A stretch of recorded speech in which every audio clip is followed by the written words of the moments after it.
सभी को प्रणाम।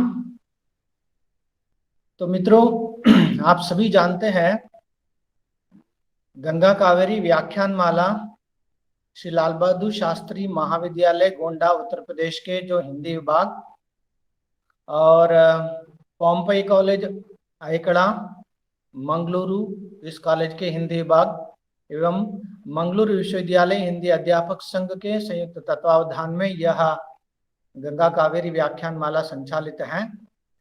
आज का यह 67वां व्याख्यान है। इस व्याख्यान में हमारे साथ जुड़े हुए हैं हिंदी के जो प्रसिद्ध साहित्यकार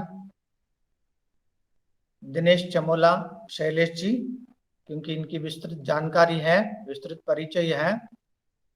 मैं अपने आयोजक मंडल की ओर से और हमारे साथ जितने भी प्रतिभागी जो जुड़े हुए हैं उन सभी की ओर से सर आपका स्वागत करता हूं। आपका बहुत बहुत स्वागत है। मित्रों, आप सभी का मैं स्वागत करता हूं कि आप सभी के जुड़ने की वजह से हमारा कार्यक्रम जो है यह सफलता से यह जो संचालित है। आज हम एक मुख्य विषय पर हमारा व्याख्यान होगा।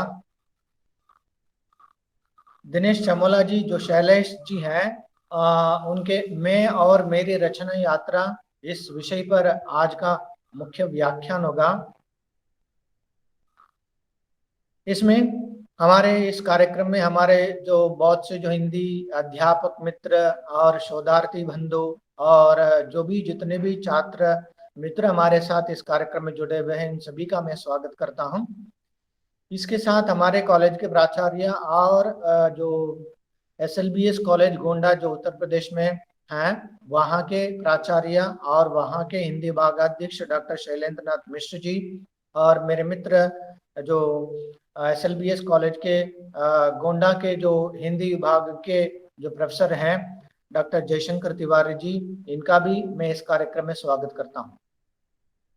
तो मित्रों, आगे बढ़ते हुए मैं अपने मित्र जयशंकर तिवारी जी से निवेदन करता हूं कि आज के मुख्य वक्ता प्रोफेसर डॉक्टर दिनेश चमोला शैलेश, जो वरिष्ठ साहित्यकार हैं, डीन आधुनिक ज्ञान विज्ञान संकाय, अध्यक्ष भाषा एवं आधुनिक ज्ञान विज्ञान विभाग, उत्तराखंड संस्कृत विश्वविद्यालय हरिद्वार उत्तराखंड से हमारे साथ जुड़े हुए हैं। इनका व्यापक परिचय है, इनका संक्षिप्त परिचय देने हेतु तो मैं अपने मित्र जयशंकर तिवारी जी को आमंत्रित करता हूं। तिवारी जी, आपका स्वागत है। धन्यवाद मित्र डॉक्टर एस ए मंजूनाथ जी। परिचय हेतु मुझे बुलाने के लिए मैं सबसे पहले आज के मुख्य वक्ता आदरणीय प्रोफेसर डॉक्टर दिनेश चमोला शैलेश जी का कार्यक्रम में स्वागत करता हूं और अभिवादन करता हूं कि आपने अपना मूल्यवान समय आज के वक्तृत्व के लिए दिया है। मित्रों, आप सभी को मालूम है कि यह गंगा कावेरी व्याख्यान माला का 66वां व्याख्यान है। 65 व्याख्यान अब तक संपन्न हो चुके हैं और आज के मुख्य वक्ता हैं प्रोफेसर दिनेश चमोला जी, जो अपनी रचना यात्रा पर बात करेंगे। ये बहुत दिलचस्प होता है कि किसी साहित्यकार से उसके बारे में जब वो स्वयं अपने बारे में बताए कि उसकी रचना धर्मिता किस तरह से उत्तरोत्तर आगे बढ़ी है, तो यह सुनना काफी दिलचस्प होता है। आज का व्याख्यान भी बहुत महत्वपूर्ण है। डॉक्टर दिनेश चंद्र चमोला जी का जन्म उत्तराखंड के रुद्रप्रयाग में कौशलपुर स्थान है, वहां पर 14 जनवरी 1964 को हुआ। आप हिंदी और अंग्रेजी दोनों विषयों के विद्वान हैं। आपने परास्नातक की उपाधि अंग्रेजी में भी की है और हिंदी में भी। एमए हिंदी में आपको स्वर्ण पदक भी प्राप्त हुआ था। बड़े मेधावी छात्र आप रहे हैं। छात्र जीवन से ही आप मेधा के धनी रहे हैं। डॉक्टरेट करने के बाद आपने पोस्ट डॉक्टरेट उपाधि डीलिट, पीएचडी के बाद आपने डीलिट उपाधि प्राप्त की है। मैं संक्षेप में ही बातें कर रहा हूँ। विभिन्न विधाओं में आपकी 76 से अधिक पुस्तकें प्रकाशित हैं, 76 पुस्तकें प्रकाशित हैं, और आपको 50 से अधिक पुरस्कार और सम्मान प्राप्त हुआ है।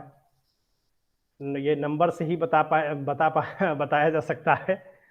आपको साहित्य अकादमी पुरस्कार, जो बाल साहित्य पुरस्कार है, वो भी मिला हुआ है। आपके साहित्य पर देश के अलग अलग विश्वविद्यालयों में पीएचडी और एमफिल कार्य हुए हैं और हो रहे हैं। संचार एवं सूचना प्रौद्योगिकी मंत्रालय भारत सरकार के आप पूर्व संयुक्त निदेशक के रूप में कार्य कर चुके हैं। 22 सालों तक आपने बहुत चर्चित हिंदी पत्रिका विकल्प का देहरादून में भारतीय पेट्रोलियम संस्थान आईआईपी से संपादन कार्य किया है। समीक्षा प्रधान हिंदी मासिक पत्रिका साहित्य नंदिनी, जो दिल्ली से निकलती रही, प्रोफेसर विश्वनाथ प्रसाद तिवारी का विशेषांक आपके संपादन में निकला, जो बहुत ही संग्रहणीय अंक है। साक्षात्कार श्रृंखला जून 2021 के आप अतिथि संपादक के रूप में कार्य कर चुके हैं। चर्चित हिंदी मासिक पत्रिका अभिनव इमरोज के डॉक्टर नरेंद्र मोहन स्मृति अंक और साक्षात्कार श्रृंखला में भी जुलाई 2021 का संपादन आपके द्वारा हुआ है। डॉक्टर नासिरा शर्मा विशेषांक भी आपके संपादन में निकला। ये बहुत महत्वपूर्ण कार्य हुए हैं, चाहे वो प्रोफेसर विश्वनाथ प्रसाद तिवारी के विशेषांक हों, चाहे डॉक्टर नरेंद्र मोहन स्मृति अंक हो, नासिरा शर्मा विशेषांक हो, या डॉक्टर शिव गोपाल मिश्र विशेषांक हो, जो साक्षात्कार श्रृंखला में चौथी कड़ी के रूप में आया था। पिछले 40 सालों से देश की विभिन्न पत्र पत्रिकाओं में आप अनवरत लिखते रहे हैं। विश्वविद्यालय में IQAC के आप डायरेक्टर रहे 2016 से 2021 तक, यानी ये जो पूरा 5 साल का जो टेन्योर है, आपने वहां पर डायरेक्टर के रूप में काम किया है। देश के विभिन्न विश्वविद्यालयों, आयोगों व संस्थानों की शोध समितियों, प्रश्न पत्र निर्माण हो या पुरस्कार मूल्यांकन समिति हो, उसके आप सम्मानित सदस्य और विशेषज्ञ के रूप में कार्य कर चुके हैं। इसी तरह से देश के विभिन्न विश्वविद्यालयों में, परिषदों में, मंत्रालयों में, केंद्रीय सरकार के कार्यालयों में, मानव संसाधन विकास मंत्रालय में, और इसी तरह से तमाम प्रशिक्षण कार्यक्रमों में आपका राष्ट्रीय स्तर का व्याख्यान हो चुका है। साहित्य अकादमी दिल्ली में आप वहाँ की जो जनरल काउंसिल है और हिंदी परामर्श मंडल है, उसके आप सम्मानित सदस्य हैं। और इसी तरह से राष्ट्रीय पुस्तक न्यास, भारत सरकार का जो शिक्षा मंत्रालय की हिंदी सलाहकार समिति है, आप उसके सम्मानित सदस्य हैं। फिलहाल आप उत्तराखंड संस्कृत विश्वविद्यालय जो हरिद्वार में स्थित है, उसके आप आधुनिक ज्ञान विज्ञान संकाय के आप अधिष्ठाता हैं, डीन हैं, और भाषा एवं ज्ञान विज्ञान विभाग के अध्यक्ष हैं। ऐसे विद्वान, साहित्यकार एवं प्राध्यापक एवं बहुआयामी प्रतिभा से युक्त प्रोफेसर दिनेश चमोला शैलेश जी का आज मैं गंगा कावेरी व्याख्यानमाला के 60वें व्याख्यान में हृदय से स्वागत करता हूं, और मैं माइक अपने मित्र डॉक्टर एस.ए. मंजुनाथ जी को अंतरित करता हूं। धन्यवाद। धन्यवाद तिवारी जी। अत्यंत संक्षिप्त रूप में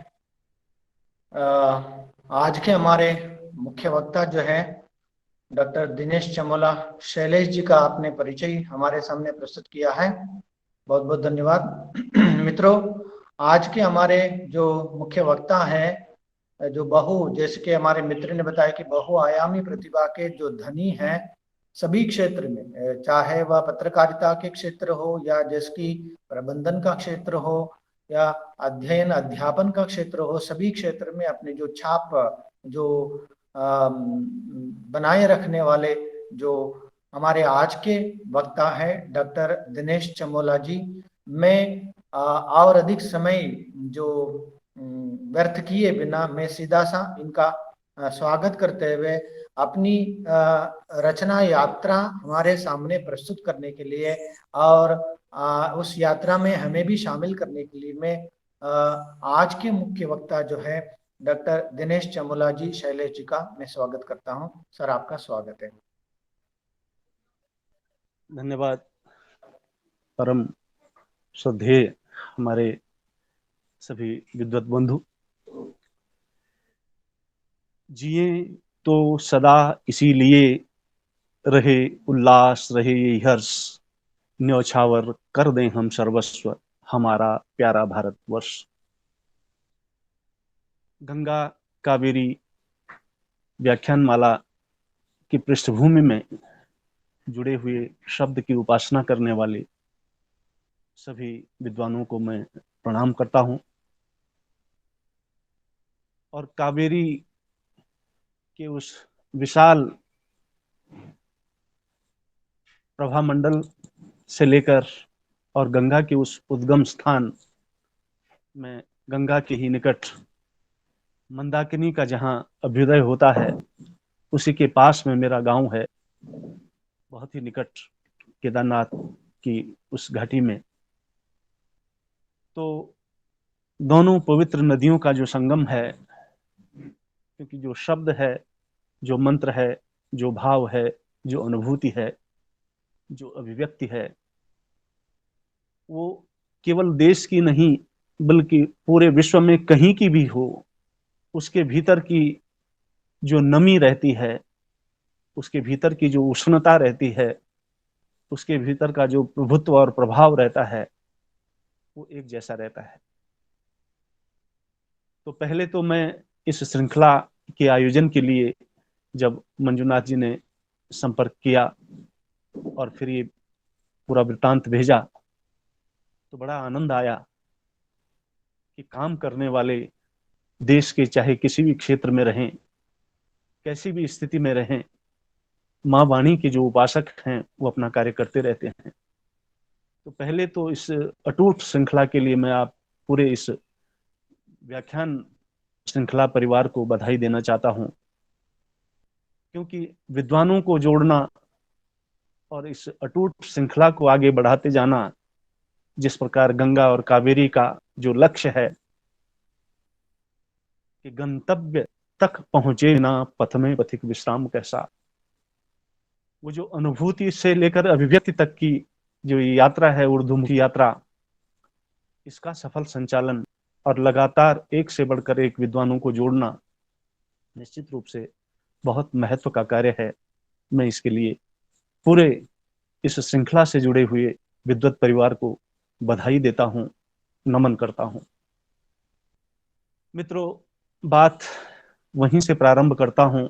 मेरा जन्म, जैसे अभी तिवारी जी ने बताया, कि रुद्रप्रयाग जिला जो पहले चमोली में था, जो प्रांत पहले उत्तर प्रदेश में था, वो केदारनाथ के पास गांव है, पहाड़ का गांव है, वहां जन्म हुआ। पढ़ाई के लिए लगभग 2.5-3 किलोमीटर पैदल जाना होता था, जंगल से जाना होता था, और जंगल इतना घना होता था, आपने अंग्रेजी में वो ओक ट्री, बलूत, यहाँ की भाषा में उसको बांज और बुरांस, बुरांस यहाँ का उसका साइंटिफिक नेम है रोडोडेंड्रन, बहुत बड़ा फूल होता है, उसका एक विशाल जंगल होता है। उसका घना जंगल था, उसके बीच से जाना होता था।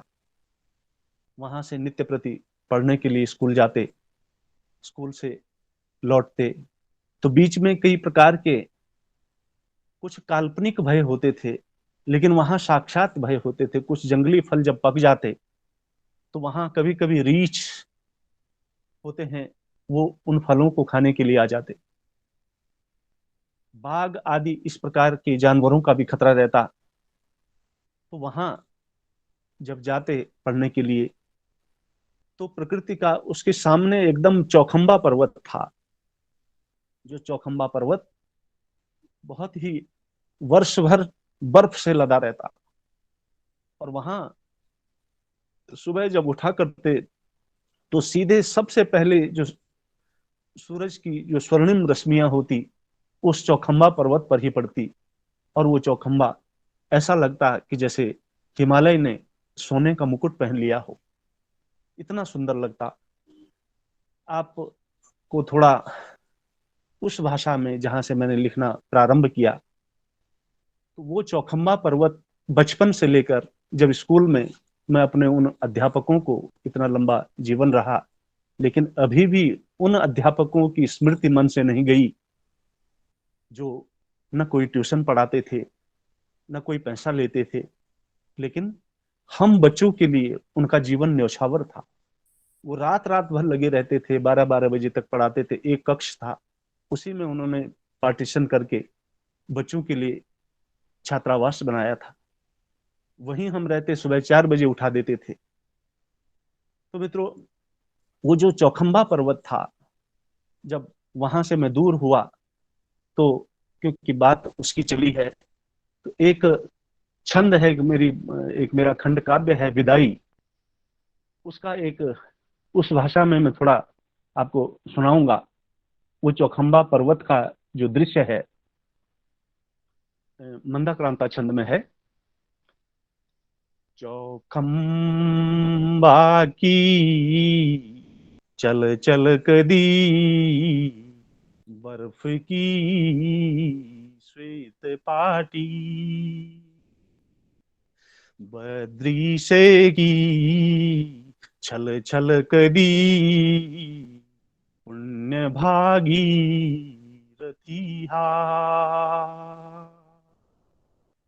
कैलाशु भी कल कल कदी डांडियों घाटियों गजोंदी, हा गंगा की सुरपुर जनी याद रोजे तयोंदी। ये वहां की भाषा है, गढ़वाली। इसी में प्रारंभ मैंने लिखना किया था। तो मित्रों, वो जो चौखंबा पर्वत था, ये गंगा का जो उद्गम था, इसके भाव ये हैं कि हे पर्वतीय श्रृंखला, हे विराट चौखंबा, तूने ही मेरे भीतर ये कल्पना के, भावों के, अनुभूति के, अभिव्यक्ति के ये बीज बोए हैं।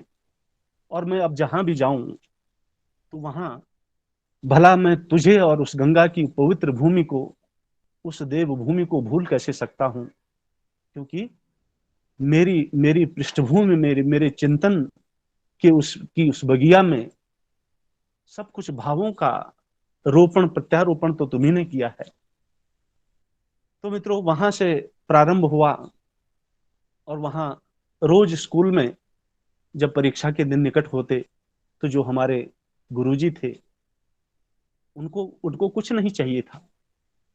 उनका लक्ष्य था कि विद्यार्थी हमारे किस तरह से योग्य बने, और लगातार रात भर दिन भर लगे रहते थे। तो घर से वहां जाना और रात वहां रहना हमको जरा थोड़ा विचित्र सा लगता था, क्योंकि घर की याद आती थी। संभवतः ये जो संवेदना का जो तत्व था, वो उसी बचपन में मन में आ गया था। वहां से शिक्षा पूरी होती, घर आते जल्दी से, फिर लक्ष्य होता, हम जो छोटे छोटे बच्चे थे, बच्चों का लक्ष्य होता कि पढ़ाई के बाद घर आकर फिर मवेशियों के साथ हम जंगल चले जाते। जंगलों में जाकर वहां एक मन पर यह होता कि शाम को घर आते हुए, क्योंकि तब गैस और इसका जमाना नहीं था, तो जंगल पेड़ों पर चढ़कर लकड़ियां काटा करते थे, और लकड़ियां काट के घर, शाम को दो काम एक साथ होते थे। एक तो मवेशी जंगल में घास चरते थे, और हम लकड़ियां लेकर घर आते थे। तो एक तरह का, उस तरह का जीवन जो था, प्रकृति का जो सानिध्य था, प्रकृति के भीतर जितनी भी, तो उन दिनों ये नहीं जानते थे कविता क्या होती है, साहित्य क्या होता है। लेकिन जब आकाश में बादल उमड़ते, घनाघोर घटाएं छा जाती, तो मन कुछ कहना चाहता, लेकिन हम नहीं जानते थे कि उसको कहते क्या है। भीतर कुछ उमड़ता घुमड़ता रहता, लेकिन उस शब्दानुभूति को, उस अनुभूति को जानने की न तो सामर्थ्य थी, न ज्ञान था। और कभी कभी उन उतुंग श्रृंखलाओं में, घने जंगलों के बीच में कुछ कल्पना के ऐसे तंतु जोड़कर कुछ गाया करते थे, और कभी कभी गाते गाते इतने भाव विभोर हो जाते कि अश्रुधार बह निकलती। तो संभवतः जो कविता का या साहित्य के सृजन का जो बीजारोपण हुआ, प्रकृति के उस निशांत परिवेश में हुआ, धीरे धीरे वहां से जो इंटरमीडिएट +2 जिसको आज कहते हैं, वो परीक्षा उत्तीर्ण की, पंजाब चले गए। पंजाब जाकर वहाँ एक विश्वविद्यालय में प्रवेश लेना था, लेकिन संयोग जहाँ जहाँ का अन्न दाना पानी रहता है, उस कॉलेज में गए, और वहाँ पता लगा कि वहाँ एक कॉलेज की एक पत्रिका छपी है, एक मैगजीन है, कॉलेज मैगजीन है। उसके लिए टेस्ट होता है, परीक्षण होता है, और टेस्ट में जो क्वालिफाई करता है फिर उसको छात्र संपादक के रूप में चुना जाता है। तो ऐसा हमने देने के लिए प्रारंभ किया। तो उन्हीं दिनों जैसे पर्वत से वहां गए, तो वहां पर्वत प्रदेश, वहां के प्रकृति का जो सानिध्य था वो छूट गया, सब कुछ छूट गया। तो पहली पुस्तक 1982 में गढ़वाली में छपी, उसका नाम था मौसमी खुदेड़ू। मौसमी का मतलब है सीजनल, और खुदेड़ू का मतलब है मेमोरीज, जो समय समय पर ऋतु पर्वों पर आने वाली जो याद है, उसको उस भाषा में लिखना शुरू किया। वो छपी उस दौर में BA सेकेंड ईयर का विद्यार्थी था। और इधर अनायास जब कॉलेज पत्रिका के लिए हमने और बच्चों के, अपने साथियों के साथ कंपटीशन भरा, तो अनायास उसमें हमारा प्रथम स्थान आ गया। प्रथम स्थान आ गया तो पत्रिका के संपादक बन गए। संपादक बनने में लोगों की रचनाएं आने लग गई। रचनाओं के साथ साथ धीरे धीरे एक बार नागार्जुन जी का कोई रचना उनकी पढ़ रहे थे, और लगा कि इनको मिलना चाहिए। उसी तरह से मधुशाला और इस तरह की अनेक रचनाएं उस दौर में पढ़ी। ज्ञान तो कुछ था नहीं। जायसी के पद्मावत ने बहुत प्रभावित किया। छंद का कोई ज्ञान नहीं था, छंद क्या होता है, या चौपाई क्या है, या दोहा क्या है, लेकिन केवल गेयता के आधार पर, उसको गुनगुनाने के आधार पर जो है मस्तिष्क उसकी रचना कर लेता, और एक प्रकार का 12 मासा वर्णन जो है अपनी भाषा में, क्योंकि उसी भाषा में लिखना प्रारंभ किया था। धीरे धीरे प्रिय प्रवास को पढ़ा, वहां कि लज्जा शीला पथिक महिला जो कहीं दृष्टि आवे, होने देना विकृत बसना तो न तू सुंदरी को। इस तरह का बहुत ही मार्मिक वर्णन जब पढ़ा तो मन उद्वेलित हुआ कुछ लिखने के लिए, कुछ ना कुछ लिखते रहे। बाबा नागार्जुन के पास जाना हुआ, क्योंकि पहाड़ में पढ़ते थे, इतना ज्ञान नहीं था वहां। ये प्रसंग पहले भी कई बार सुना चुका हूं अपने ऐसी उसमें। तो बाबा नागार्जुन के लिए जब पहली बार दिल्ली गया, तो दिल्ली जाने पर मुझे ये था कि बाबा नागार्जुन नहीं है, जीवित नहीं है, वो उनका देहांत का हो चुका है। लेकिन बस स्टैंड पर जब टिकट ले रहा था, टिकट के लिए खिड़की का हाथ अंदर था, मेरे आगे जो व्यक्ति था वो अनायास एक समाचार पढ़ रहा था। उस पर बाबा नागार्जुन का समाचार किसी पुरस्कार की सूचना थी, और वो बड़े तल्लीन होकर उसको पढ़ रहे थे। तो हमने उनको पूछा कि भाई बाबा जी जीवित हैं क्या? उन्होंने कहा जब जीवित हैं तभी तो पुरस्कार मिला। तो हमने कहा कहाँ होंगे? तो कहते यही हैं, दिल्ली ही। तो हमने कहा हम उनको मिल सकते हैं? कहते ये मैं क्या बता सकता हूँ। हमारा अंदर गया हुआ हाथ जो है बाहर निकलाया। तो मित्रों, यही दिसंबर के आसपास का महीना रहा होगा, शीत ऋतु बड़ी उत्कर्ष पर थी। तो मन में ये ध्यान आया कि किसी भी हालत में बाबा नागार्जुन के दर्शन होने चाहिए, लेकिन कैसे होंगे, मेरे पास कोई बात तो है नहीं, कुछ भी ऐसा कहने के लिए नहीं है कि मैं उनको मिलूं तो किस रूप में मिलूं। न मेरी कोई पुस्तक है, न मेरा कोई काम है, लेकिन मन में एक उफान है कि किसी भी रूप में उनके दर्शन होने चाहिए। तो एक लंबा वृतांत है मित्रों। तो कुल मिलाकर ये था कि लगभग रात के 10 बजे, उस दिन रात के 10 बजे ये मन में भाव आया, और हमारे पास जो पैसों का गणित था वो केवल उस किराए के बाद 1 या 2 रुपये बचते थे। तो उस 1-2 रुपये में हमने कुछ चने खरीद लिए थे, वो जेब में डाल दिए थे, और सोचा था कि आखिर दिल्ली भी तो कितना दूर होगा, पहाड़ों में हम कितना मील पैदल चलते थे, नहीं बस में जाएंगे, पैदल ही जाएंगे, रात भी अपनी है, दिन भी अपना है, शरीर भी अपना है, तो कभी ना कभी और कहीं ना कहीं कितनी दूर होगा आखिर। सड़क पार करके गए, उनको पूछा कि भाई वो जमुना पार कहाँ है? कहते जमुना पार कहाँ है का मतलब क्या है, किस में जाओगे? हमने कहा पैदल। तो जैसे उसको कहा पैदल, तो वो हंसे बड़े जोर से।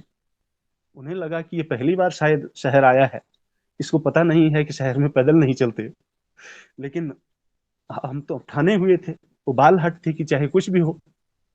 तो इस तरह से मित्रों रात के चलते रहे, वो बड़ा लंबा वृत्तांत है, बहुत लंबा खींच लेगा।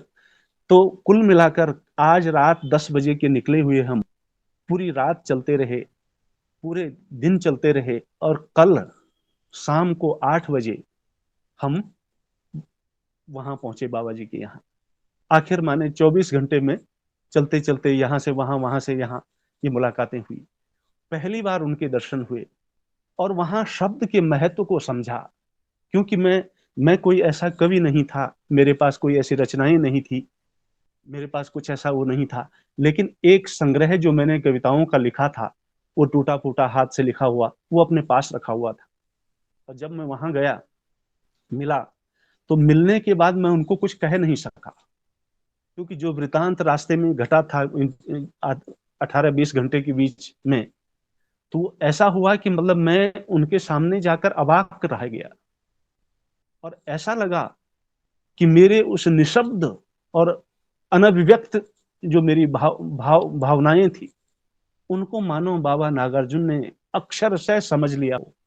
मेरी आंखों से केवल आंसू थे, शब्द कोई था नहीं, और उन्होंने हमको ऐसे भींच लिया और कहा कि तुम मेरे किस जन्म के पोते हो, क्यों भटकते रहे तुमने पत्र क्यों नहीं डाला?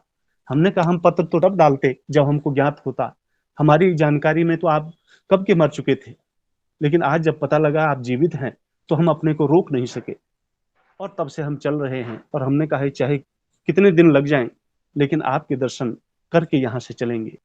तो मित्रों वो पहला साक्षात्कार था। तब उन्होंने कहा कि भाई क्या क्या लिखते हो? तो हमने कहा कुछ रचनाएं हम लाए हैं। उन दिनों मित्रों हम बाबू दिनेश चमोला के नाम से लिखते थे, बाबू लिखा करते थे आगे। और बाबू लिखने के पीछे भाव ये था कि शायद बाबू लिखने से साहित्यकार बन जाते होंगे, बाबू राजेंद्र प्रसाद, बाबू गुलाब राय, बाबू श्याम सुंदर दास।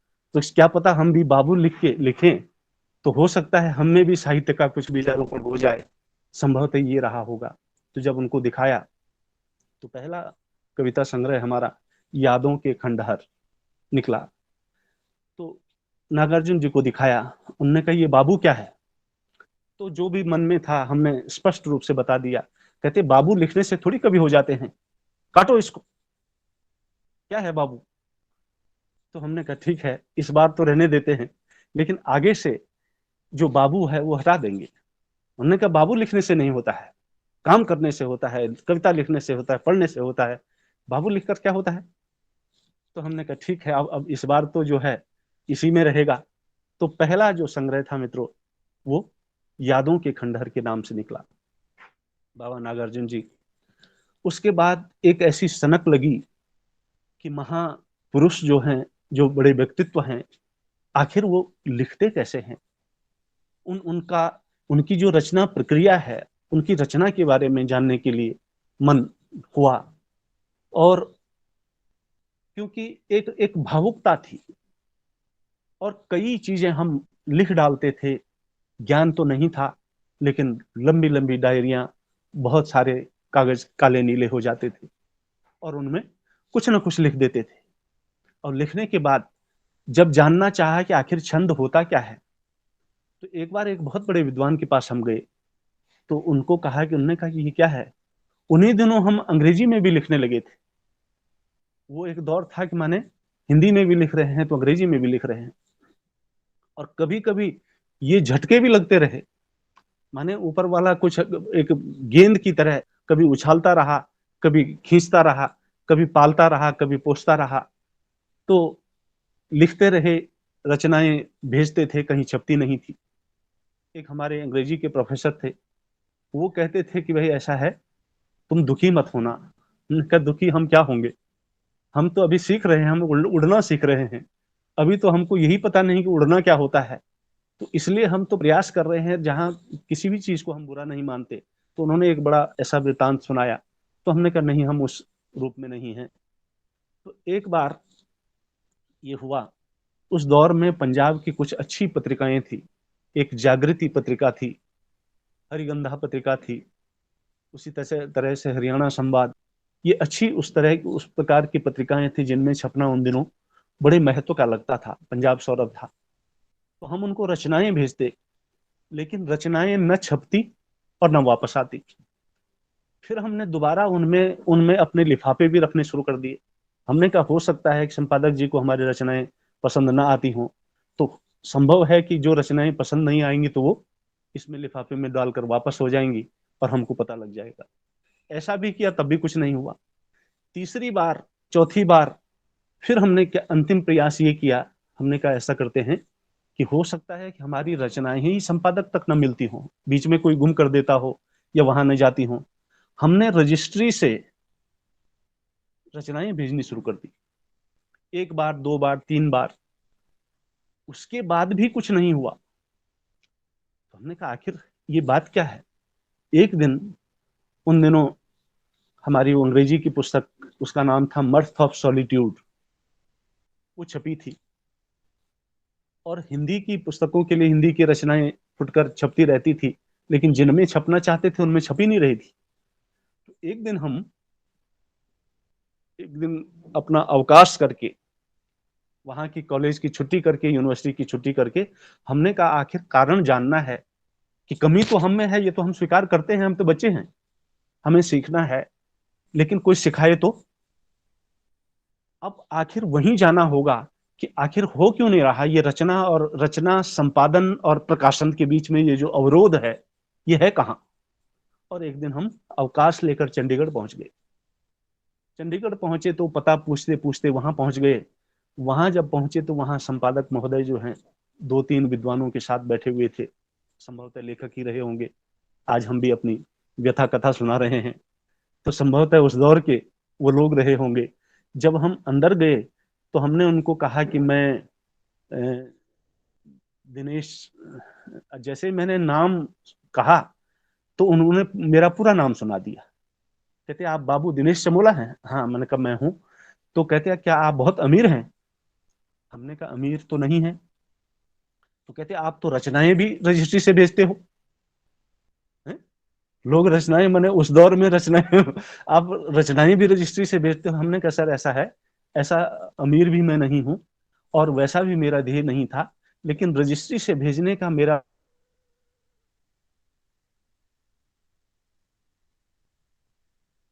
ये था कि मैं लगातार 6 महीने, 7 महीने, 8 महीने, संभवतः वर्ष भर हो गया होगा कि कहीं ऐसा तो नहीं कि मेरी रचनाएं आप तक पहुंचती ही नहीं है। और ऐसा कोई निर्मम संपादक नहीं हो सकता कि जो ऐसे जिद्दी बच्चे को, जिसकी 100 रचनाएं आ जाएं, तो न स्तरीयता के आधार पर, कम से कम एक वात्सल्य के आधार पर एक छोटी मोटी रचना कहीं पर छाप कर प्रोत्साहित तो कर देंगे। तो ये मेरा भाव था। लेकिन जब ये कभी ऐसा नहीं हुआ तो हमने जानना चाहा कि आखिर सत्य क्या है। और जैसे ही हमने ये कहा, अभी जो लेटेस्ट मेरा लिफाफा रहा होगा उनकी टेबल पर ही था, और उन्होंने ऐसा पकड़ा उसको और पटक दिया बहुत दूर, ऐसे करके बड़ी निर्ममता के साथ, और कहा कि भाई, अरे भाई, कहते तुम तो दुनिया से 300 साल पीछे चल रहे हो। और जो उन्होंने हमको लताड़ना शुरू किया, मित्रों, मैं तो एक बच्चा था, विद्यार्थी था, बीए प्रथम या द्वितीय वर्ष का छात्र था। हाथ मेरे जुड़े ही हुए थे, वो हाथ जुड़े हुए खुले भी नहीं। और उन्होंने इतना लताड़ना शुरू कर दिया कि न मैं बैठा न मैं खड़ा रहा, और अनायास मेरी आंखों से आंसू निकल आए। और निकल आए तो मुझे लगा कि अब ये अपमान की हद है, ये जो है अनादर की पराकाष्ठा है। और वहां जाकर हमने उस लिफाफे को पकड़ लिया जो उन्होंने बहुत दूर फेंका था, और उसको पकड़ लिया। और फिर भीतर से कुछ आया। हमने कहा सर ऐसा है, बस ठीक है, आपका हमने सब कुछ सुन लिया, आप हमारे वरिष्ठ हैं, ज्येष्ठ हैं, मैं तो कुछ सीखने आया था। ये स्वीकार करता हूं कि मेरी हर दृष्टि में मेरी कमियां हो सकती हैं, छंद भी मैं नहीं जानता, कविता भी मैं नहीं जानता, लेकिन मैं यही जानने आया था कि आखिर फिर कविता होती क्या है, या रचना होती क्या है, या मेरी में खामियां क्या हैं, कमजोरियां क्या हैं। लेकिन आपने तो मेरा ये जो पृष्ठ ही फाड़ डाला। लेकिन फिर हम, पता नहीं भीतर से माँ वाणी ने कुछ जगा दिया, लेकिन हमने कहा संपादक महोदय, आज की तिथि, आज का समय और हमारा नाम आप नोट कर लीजिए। सब दिन होत न एक समान। आप जिस वर्चस्व के साथ, जिस मद के साथ, जिस अहंकार के साथ आपने हमारे इस कोंपल को मसल दिया, ये कोंपल मसलने वाला नहीं है। हम न मरें मरहें संसारा। हमको बढ़ाने वाला, हमको पैदा करने वाला, हमको तैयार करने वाला कोई और है। अगर हमें कुछ दम ना होता तो 250 किलोमीटर से हम आपका सामना करने के लिए, आपसे भिड़ंत करने के लिए ना थे। तो आप याद कर लीजिए, एक दौर आएगा जब इसी संपादक को, इसी रचना को, इसी कविता को और इसी पत्रिका को अनुरोध कर कर हमसे रचनाएं लेनी होंगी। आप अपने जीवन के किसी भी पृष्ठ पर लिख दीजिए। धन्यवाद। और मित्रों, वहां से हम चल पड़े, सीढ़ियां उतरते हुए, उस 150-200 किलोमीटर की यात्रा करते हुए कई अंदर से आरोह अवरोह हुए कि आखिर तुम कर क्यों रहे हो फिर ऐसा, जब तुमको कोई आता ही नहीं कुछ, जब तुमको कोई मानता ही नहीं कुछ, तो क्यों कर रहे हो। तो पूरी यात्रा जो है अवसाद के क्षणों में रही। संभवतः 1 दिन, 2 दिन, 3 दिन लगा कि अब छोड़ देना चाहिए लिखना। 3 दिन तक कुछ नहीं लिखा। एक आध कोई मित्र थे जिनको कहकर गया था कि मैं वहां जा रहा हूं, तो उन्होंने कहा कि तुम्हारा तो चेहरा उतरा हुआ है। हमने कहा नहीं नहीं, ऐसा नहीं है, नहीं कुछ कुछ तो बात है। हमने कहा बात तो कुछ नहीं है, लेकिन तुम उसको समझोगे नहीं क्योंकि तुम कभी नहीं हो, और मैं अपनी बात तुम्हें समझा नहीं सकता, लेकिन समय आने पर धीरे धीरे शायद तुमको भी पता चल जाएगा। तो कहते क्या हुआ। तो हमने उसको ऐसी, क्योंकि उसको कविता से कोई लेना देना नहीं था, वो एक वणिक पुत्र था, लेकिन मित्रता के नाते वो हमारी बातें सुनता था। तो कहते कोई बात नहीं, आप घबराओ नहीं, कोई चिंता नहीं है, हम आपके साथ हैं। हमने कहा आप भी साथ हैं, ऊपर वाला भी साथ है, कोई दिक्कत नहीं, ठीक है। तो 4-5 दिन मित्रों, और संभवतः पूरा हफ्ता निकल गया, कुछ नहीं लिखा, न लिखने का इरादा किया। सोच भी लिया कि शायद अब छोड़ देना चाहिए, लेकिन 5वें, 6ठे, 7वें दिन भीतर से कोई आवाज आई कि अरे भाई, वो तो इस असंख्य दुनिया में वो तो एक आदमी था, एक व्यक्ति था जो आज उस कुर्सी पर है, कल नहीं रहेगा। और उसके कहने से अगर तुम्हारी रचना, तुम्हारी कविता, तुम्हारा चिंतन, तुम्हारी अनुभूति, तुम्हारी अभिव्यक्ति बंद हो गई तो तुम कभी कहलाने लायक नहीं हो। उठो, उससे कुछ नहीं होता, करो अपनी यात्रा शुरू। और फिर हमने फिर काले नीले करने कागज शुरू कर दिए। अचानक वही मित्र जो उस दिन आया था, एक दिन एक पेपर की कटिंग ले आया। उसमें लिखा हुआ था कि पंजाब की सर्वोत्तम हिंदी कविता प्रतियोगिता। तो कहते यार आप इतना लिखते हो, ये देखो, कहते अखबार में ये विज्ञापन आया है और उसमें तुम भी भेजो ना कुछ। हमने कहा यार क्या भेजें, वहां से तो पिट कर आ गए, अब क्या भेजना है। अरे कहते ऐसे क्या पिटना है, खिलाड़ी एक बार थोड़ी पिटता है, भारत हार गया तो अगली बार बंद खेलना बंद थोड़ी कर देता है। न जाने कितनी बार कितने दृष्टांत और कितने प्रसंग उसने सुनाए। तो हमने कहा मित्र ठीक है, तो अब ऐसा करता हूं, अपना परीक्षण खुद कर लेता हूं। वो जो रचना थी मित्रों, वो जो लिफाफा उन्होंने फेंका था, उस पे कुछ कुछ छायावादी छाया थी। उसकी कविता है, राग भी हूं मैं विरह का तार भी हूं, दुखद पीड़ा की गहन झंकार भी हूं। मुझे लग रहा है यहीं कहीं होगा वो, ये शायद ये वो यादों के खंडहर है। हा? और इसका तब हमने, ये हमारे लिए इतना मार्मिक रहा कि इसको हमने अपने उस पृष्ठ पर ही दे दिया था। ये अब इसको आप पता नहीं वहां दिख पाएगा कि नहीं। वही पंक्तियां हैं। ये था कि राग भी हूं मैं विरह का तार भी हूं, दुखद पीड़ा की गहन झंकार भी हूं, गीत भी हूं गीत की मैं रागनी भी, दर्द की चिरदास्तां का राज भी हूँ, दुखित भी हूँ दुखी संसार भी मैं, हर ऋतु त्योहार की इंतजार भी हूँ, राग भी हूँ मैं विरह का तार भी हूँ, दुखद पीड़ा की गहन झंकार भी हूँ। ये कविता उस जमाने में लिखी थी, ये उन्होंने फेंक दिया था। वो लिफाफा मेरा वैसे फेंका हुआ लिफाफा कहीं पर रखा हुआ था। तो हमने कहा मित्र जब तुमने कह ही दिया है, अब मैं अपना परीक्षण खुद करता हूं, हो सकता है इसी में मेरा कुछ उत्तर मिल जाए। मैं हार चुका हूं, लेकिन अब उस पर कुछ कोई दूसरी मोहर लग जाएगी। तो हमने कहा ऐसा करो, इसका ऊपर का लिफाफा फाड़ दो, ऊपर का जो पता वाला है वो फाड़ दो, ये दूसरा लिफाफा ले लो, और तुम पोस्ट ऑफिस के पास रहते हो, ऐसा करो इसी रचना को, मैं अंदर खोलता भी नहीं उसको, और तुम पता लिख के उसको भेज दो। उसने भेज दिया, हम भूल गए। भूलने के बाद हमारा बीए का अंतिम वर्ष पूरा हुआ, हम विश्वविद्यालय में चले गए, तो वहां प्रोफेसर राव थे, तो पता लग गया कि ये बच्चा लिखता है। वो हमको नाम से नहीं, वो हमको पोइट कहते। पोइट, क्या हाल है, क्या क्या लिखा, क्या कविता, आंध्र के थे, बहुत अच्छा प्रोत्साहित करते थे। तो अनायास एक दिन सुबह सुबह में आया, तो उन्होंने कहा कि पोइट मीट मी। अच्छा, मैं गया, हमने कहा डॉक्टर साहब, कहते बधाई। बधाई? किस बात की बधाई? बधाई तो कुछ है ही नहीं, ये तो पिटने के दिन थे। हमने कहा आप हमारे पिटने की सूचना को किसी ने बढ़ा चढ़ा कर कुछ और तो नहीं कह दिया, आप ऐसे कैसे कह रहे हैं? तो कहते आपको नहीं मालूम? मैं कहा मुझे नहीं मालूम। कहते क्या मालूम? नहीं नहीं, ऐसा हो नहीं सकता। मैं नहीं। वो वाली कविता हमारी पंजाब की सर्वोत्तम हिंदी कविता में पुरस्कृत हो गई। वो कहीं फोटो फाटो रही होगी, वो वहां छप गई। अब जो है, हमने कहा गजब है, इस पर तो उसने हमको रुला दिया था। अब जैसे ही वो मिला तो मन में और कुछ नहीं आया, मन में केवल इतना आया कि कल फिर छुट्टी लूंगा और कल इस अखबार को लेकर फिर से दोबारा वहां जाना है। अब बचपना था, फिर छुट्टी ली, और अखबार को हम अपने हाथ में रखे हुए, वो कांच का शीशा लगा हुआ था उनके कमरे में, और वो अखबार क्योंकि वहीं से छपता था, और वहां मैं तो 150-200 किलोमीटर दूर था, उन्होंने उसको देख लिया था, और देखते ही उनको सारा दृश्य वो याद आ गया होगा।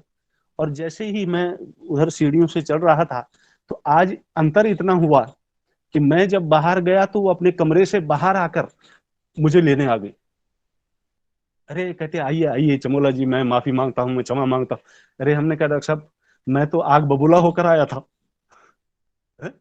हमने कहा आपने कहा था कि तुम दुनिया से 300 साल पीछे चल रहे हो, और हमने कहा आपकी फेंकी हुई रचना आपके द्वारा अनादरित, मतलब वो अनादर की हद थी, है? और वही रचना आज यहाँ, तो मैं केवल इतना बताने के लिए आपके पास आया था, लेकिन आज आपका व्यवहार देखकर मेरा सारा क्रोध, मेरी गिले शिकवे जो है सब दूर हो गए।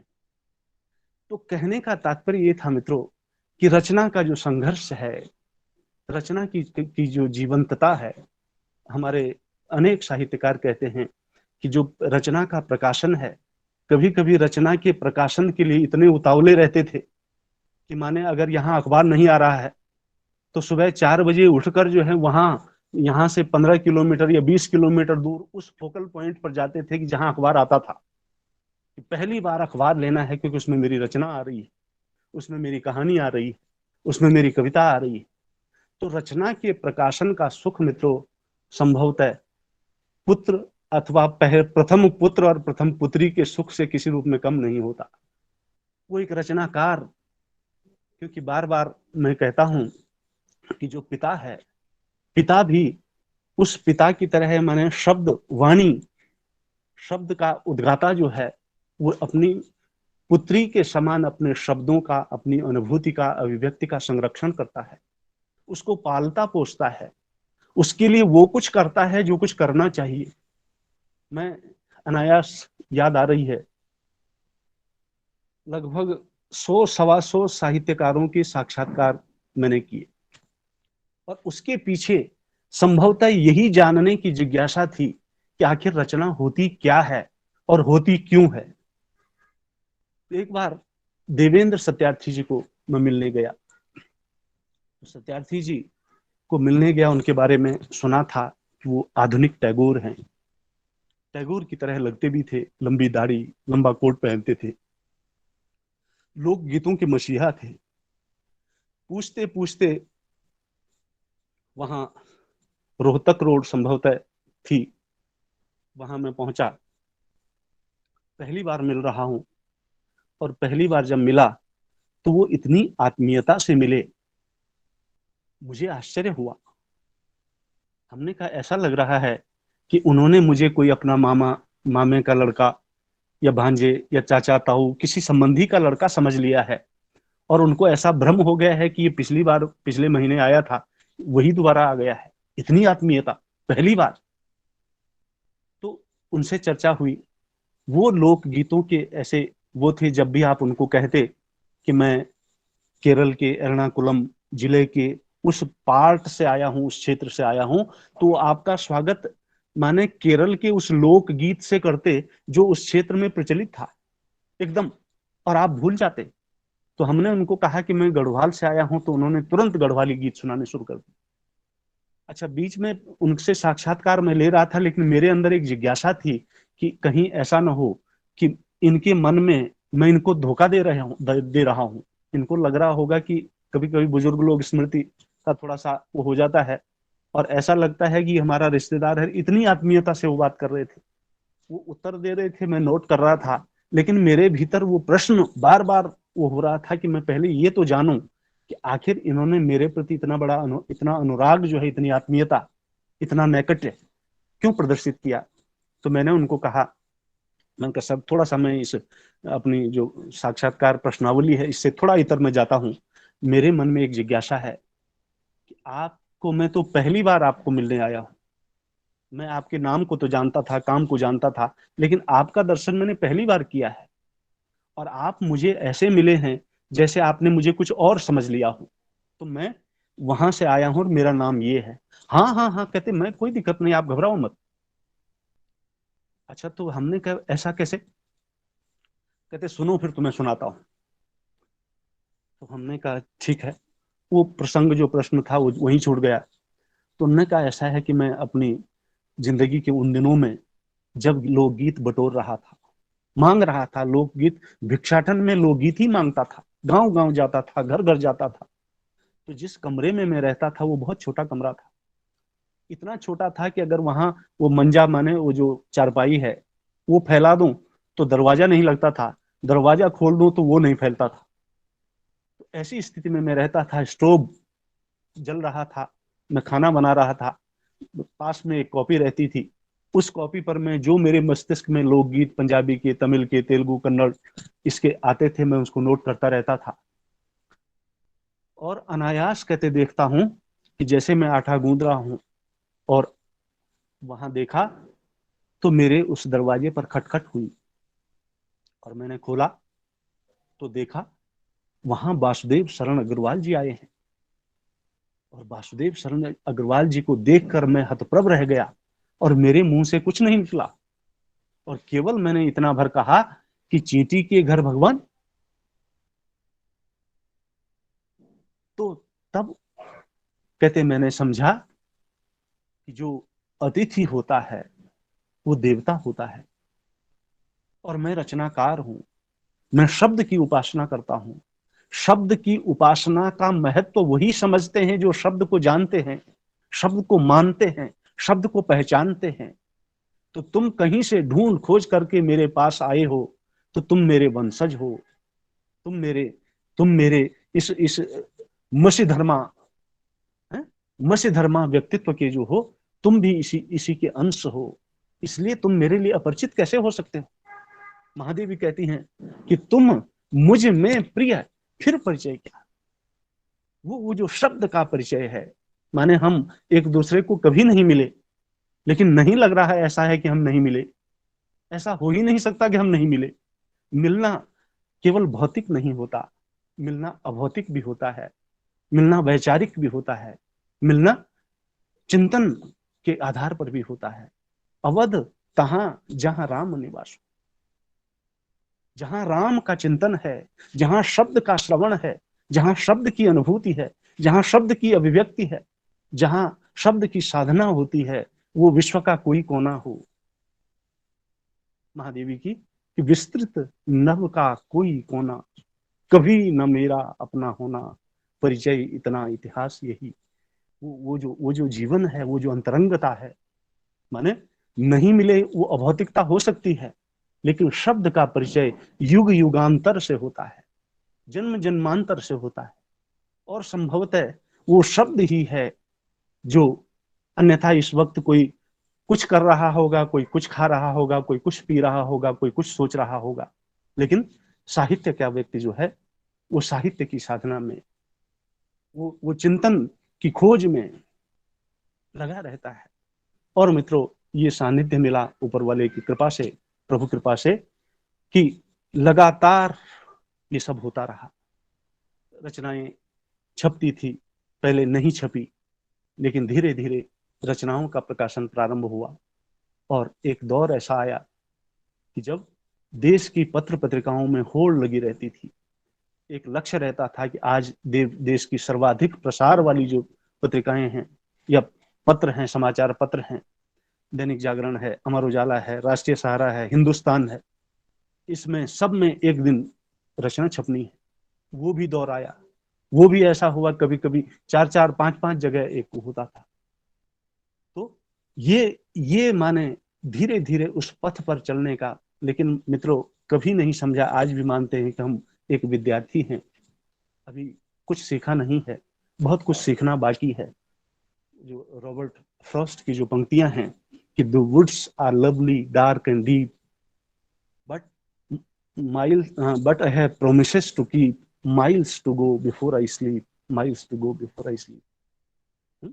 तो वो जो शब्द का अनुबंध है मित्रों, और शब्द जब चेतना के रूप में आता है, शब्द कहाँ झंकृति के रूप में, कहाँ कहाँ पृष्ठभूमि के रूप में, रचना की प्रक्रिया जो है जीवन भर चलती रहती है। हमारा एक उपन्यास है और मुझे लग रहा है कि अपने मंजुनाथ जी उसको अच्छा पढ़ पाएंगे। ये डॉक्टर साहब मैंने भेजा था कि क्या ये कुछ दिखेगा कि नहीं? नहीं दिख रहा है, नहीं दिख रहा सर। नहीं दिख रहा है। ये आपका इसमें कन्नड़ में छपा है वो उपन्यास। अच्छा अच्छा अच्छा। ये कन्नड़ में छपा है। मैं टूटी फूटी भाषा में कहूँ कि येल्लिंडो येल्लिगा पैणा, शायद ये लिखा है, उन्होंने मुझे बताया था। एलिंदलो एलिगो पैना। हाँ, ये छपा है। तो कहने का तात्पर्य यह है कि पहाड़ के गांव में हम गए थे विवाह शादी में, क्योंकि रचनाकार जो वणिक होता है, जो धनिक होता है, जो जैसी सूर दास जाको मन जासो सोई ताहि सुहाग, जो जहां रचना यात्रा पे जाता है, जो वणिक होता है वो प्लॉट देखता है, कोई हिमालय देखता है, कोई कोठी देखता है, कोई पेड़ देखता है, कोई प्रकृति देखता है।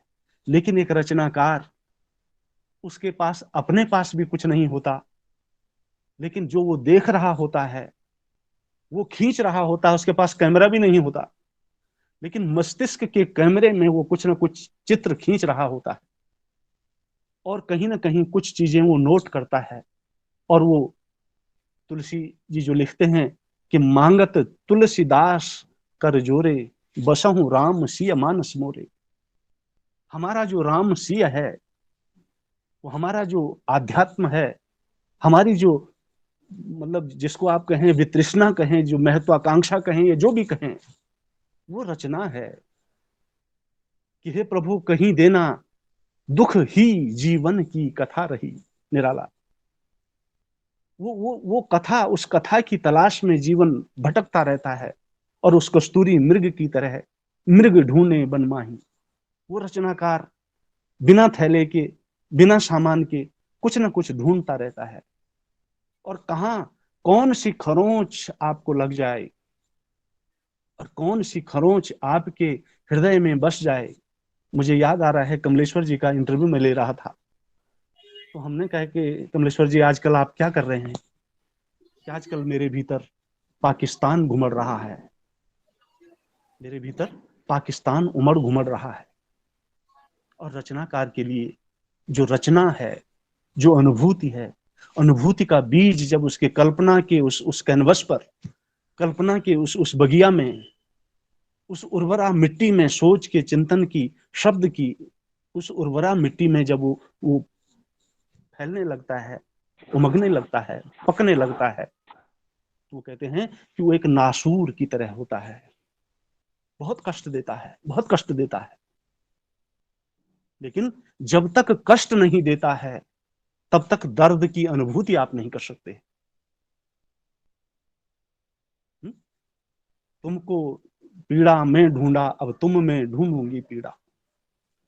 वो पीड़ा की अनुभूति आप तब कर सकते हैं जब उस दर्द के, उस फोड़े के दर्द को आपने सुबकते हुए, सड़कते हुए, धधकते हुए झेला हो, तभी तो आप उसको निरूपित कर पाएंगे ना। और जिस दिन वो पक जाएगा, वो जो मवाद है भावनाओं का, वो अनुकूलता और विपरीतताओं का जो संघर्ष है, वो जिस दिन फट जाएगा, फटने के बाद जो उसका उत्कर्ष होगा, वही रचना है। अनुभूति की उदात्तता, जहां आप बिनु पद चले सुने बिनु काना, जहां शब्द मौन हो जाते हैं, जहां बहुत बार कुछ बोला भी नहीं जाता, लेकिन बिना बोले से ज्यादा आप समझ लेते हैं। ऐसा क्यों लग रहा है कि हम अपरिचित नहीं हैं? चाहे हमने 40 साल से एक दूसरे को नहीं देखा, लेकिन ऐसा नहीं है। देखा है, शब्द से देखा है, मंत्र से देखा है, वाणी से देखा है, चिंतन से देखा है, अनुभूति से देखा है। अक्षर इसीलिए है, वो कभी क्षरण उसका हो ही नहीं सकता। वो कहीं लग रहा है हम यहाँ बैठे हुए हैं, पता नहीं कहाँ बैठे हुए हैं। वहां हम उनको कहते हैं कि बच्चों हम जहाँ बैठे हैं यहीं बैठे हुए हैं, लेकिन ये शब्द जाने कहाँ कहाँ ले जाता है। एक दौर में मित्रों, एक सनक लगी, जंगलों में गए, जंगलों में गुज्जर लोग रहते हैं। उनसे जानना चाहा कि रचना केवल साहित्यकार की रचना नहीं होती, रचना उनकी भी होती है जिनके पास वाणी नहीं है, जिनके पास शब्द नहीं है, जिनके पास भाषा नहीं है, जिनके पास ज्ञान नहीं है। हमने उनको, छोटे छोटे नंग धड़ंग बच्चों को मुट्ठी भर टॉफियां दी और उनको कहा कि टॉफी तब देंगे, पहले 3 गीत सुनाओ। वो छोटा सा बच्चा जिसके पैर, मतलब शरीर पर एक छोटा सा वस्त्र है ऊपर ऊपर, बाकी नंगा है, वो सुना रहा है कि सुखियां दरख्तां ने हरियां नहीं होना, सुखियां दरख्तां ने हरियां नहीं होना, हरियां ने सुख जाना। अर्थात सूखे हुए पेड़ कभी हरे हो नहीं सकते, बल्कि सच मानो जो हरे पेड़ हैं, जो आपको ये प्रकृति, जहां मैं हूं, खेल रहा हूं, पल रहा हूं, बढ़ रहा हूं, एक समय ऐसा आएगा ये पेड़ भी सूख जाएंगे। कितना बड़ा दर्शन है। एक मां से सुना, वो कह रहे हैं कि जाने किते किते ले जाए अंजल दाना पानी। ये दाना पानी हमको कहां कहां ले जाता है। हमारा गांव, हमारा घर, हमारी मिट्टी, हमारे रिश्तेदार, हमारे अपने कहां छूट गए। एक छोटा सा गीत इसी पर मैं याद आ रहा है, अगर इसमें होगा तो, कि वो जो गांव है, जिस गांव को हमने छोड़ दिया,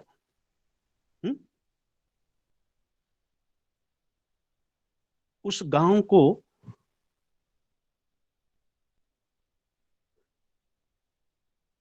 क्योंकि जो गांव की मिट्टी है वही उर्वरा है, उसमें जो मौलिकता थी, उसमें जो पौष्टिकता थी, वो दोबारा कहीं नहीं मिली।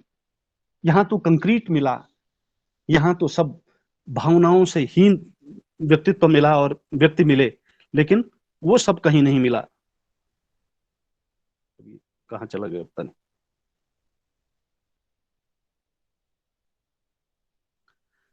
तो मित्रों, वो जो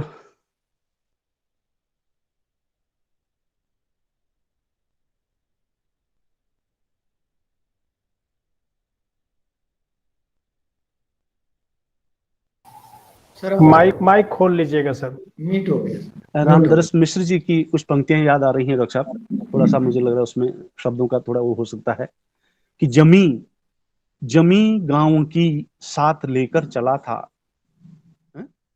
जमी गांव की साथ लेकर चला था, उगा फिर उसी में शहर धीरे धीरे। वो जो मिट्टी थी, वो जो उर्वरा भूमि थी, आज माने जो कुछ हम थोड़ा बहुत बोल पा रहे हैं, ये उस गांव की, उस रोमानी मिट्टी के लिए उसका श्रेय जाता है। उन गुरुजनों के लिए जिन्होंने बिना निस्वार्थ भाव से हमारे भीतर शब्दों के वो बिरवे रोपे, उनको जाता है। तो उनको याद करने के लिए अनायास मन हो रहा है।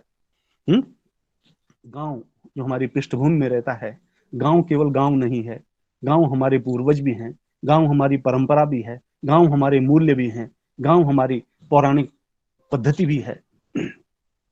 आज जरा गला भी वो है, लेकिन थोड़ा सा मेरे भाव आप समझ जाएंगे। जालिम व्यथा भुलावा देकर, जालिम व्यथा भुलावा देकर, छुड़ा गई है गांव, छुड़ा गई है गांव। महानगर से देखूं कैसे वह बरगद की छांव, जालिम व्यथा भुलावा देकर। याद बहुत आती है मुझको माटी आंगन की, रोज लोरियां मुझे रुलाती, माँ के दामन की, खेतों की खलिहानों की, उस वन की उपवन की, बचपन की चौपालों की, हा ब्रज के कानन सी, सदा बरसते नयन दुखारे, सदा बरसते नयन दुखारे, पाकर पावन ठाऊं, कैसे अब तुझ तक आ लौटूं, हे पुरखों के गांव, हे पुरखों के गांव।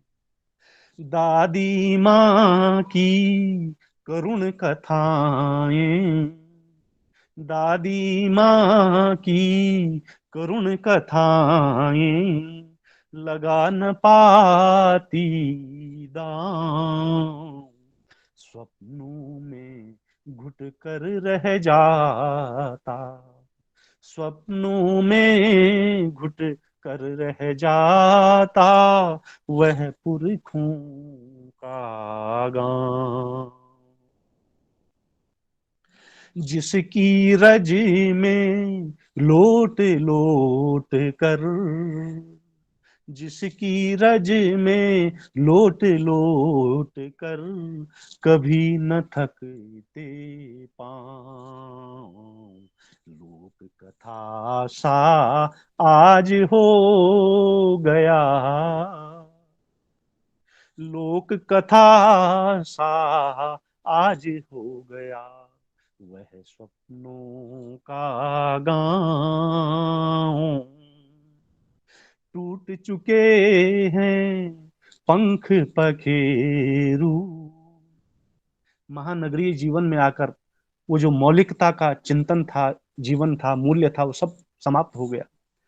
टूट चुके हैं पंख पखेरु, और जीवन की छाँव, कैसे फिर आ लौटूं तुम तक, हे पुरखों के गांव, हे पुरखों के गांव। तो मित्रों, ये जीवन मूल्य, ये जो संपत्ति है, ये हमारी मौलिकता की संपत्ति। माने हम आज याद करें अपने बचपन को, हमारा जैसा बचपन था वो आज का बचपन नहीं है, हमारे जैसे मूल्य थे वो आज के मूल्य नहीं है। हमने अपने माता पिता की ओर कभी आंख उठाकर ऊपर नहीं देखा, चाहे जीवन का कितना निर्मम और बहुत ही उत्कर्ष पूर्ण निर्णय क्यों न हो, जो उन्होंने कह दिया था हमने हाँ में हाँ कर दी। कभी भीतर से ऐसा प्रश्न नहीं आया कि पिताजी नहीं। हमारी शादी के लिए जब हमारी श्रीमती जी को देखने गए तो उन्होंने कहा कि तुम्हें जाना है। हमने कहा हमें क्या जाना है, आप ही देख लेना। आप ही ने बात चलाई, हम तो शादी नहीं करना चाहते हैं। आपने कहा आप ही देखिए, आपने कह दिया, हमने हाँ कर दी, ठीक है। क्या आज का बच्चा ऐसा कर सकता है? वो जो माँ वाणी है, और संभवतः है उस हमारे पहाड़ का एक शब्द है लाटापन, to the extreme of innocency. मतलब जिसको तुलसी कहते हैं कि क्या था वो लाइन भूल गई।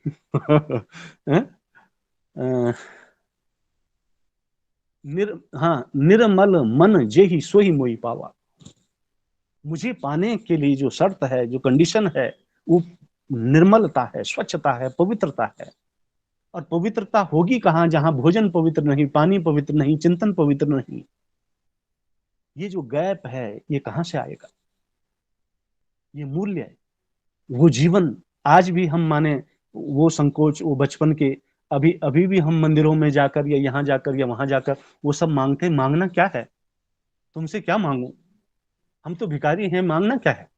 तुम माँ हो, पिता हो, जनक हो, तुम्ही ने भाव दिए, तुम्ही ने समझाया, तुम्ही ने कहा कि इसको मांगना कहते हैं, तुम्ही ने कहा इसको देना कहते हैं, तुम्ही ने कहा कि इसको दान कहते हैं। जो अच्छा हो हमारे लिए तुम तो अच्छा ही सोचोगे ना। तुम तो पिता हो, जनक हो, तुम्ही ने दिया है। ये शब्द की अनुभूति जो है मित्रों, ये माँ वाणी की कृपा है। और वो माँ वाणी जो है एक इसी रूप में थोड़ा सा, माँ अपनी माँ भी है, माँ अपनी मातृभाषा भी है, माँ अपने मूल्य और संस्कार भी है। तो कुछ दोहे जो हैं, समय की जहां पर भी सीमा हो आप हमको संकेत कर दें, हैं? क्योंकि मैंने 15 मिनट आपके आपको कष्ट दिया है, लेकिन उसमें मेरी सीधी सीधी हिस्सेदारी नहीं थी। ये जो आईटी की क्रांति है, ये जितनी सुविधाजनक है, कभी कभी ये दुविधाजनक भी हो जाती है, हैं? और हम दोनों को क्रोध आता रहे एक दूसरे पर बीच में ऐसी दीवार है कि उस क्रोध का कर कुछ नहीं सकते। जब वो कृपा करेंगे तभी हम जुड़ेंगे, हैं?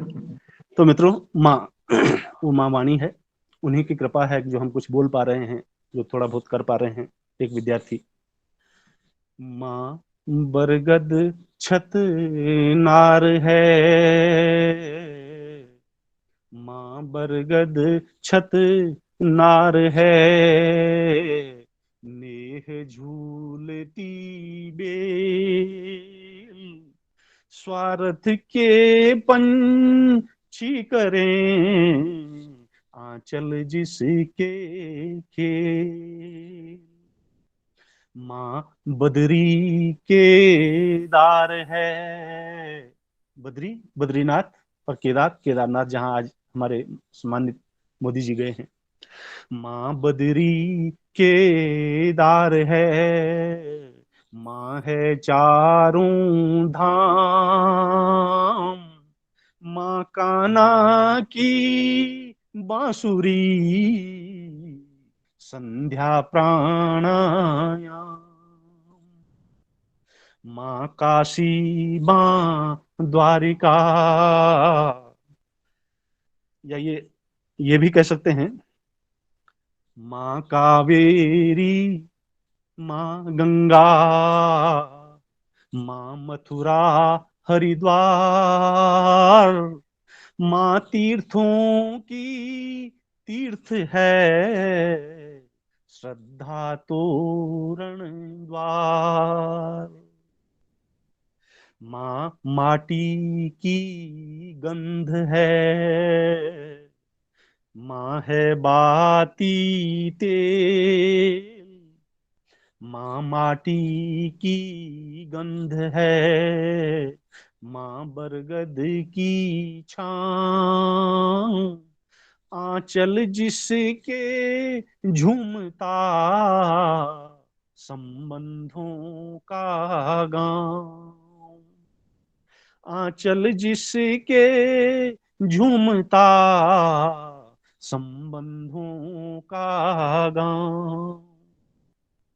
माँ ईश्वर का रूप है, माँ है बाती तेल, माँ के कारण ही फली नेह भक्ति की बेल।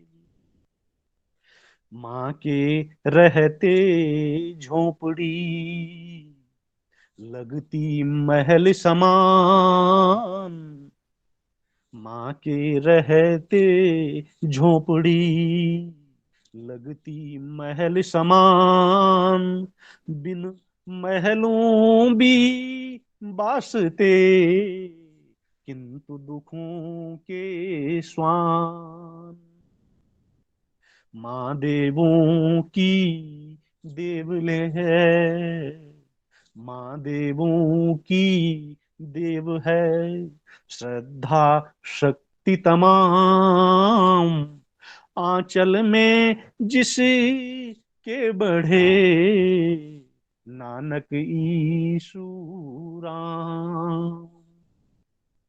वो माँ वाणी जन्म अगर 100 बार लें, जन्म अगर 100 बार लें या फिर बार 1000, तो भी माँ के नेह का कर न सके आभार, कर न सके आभार।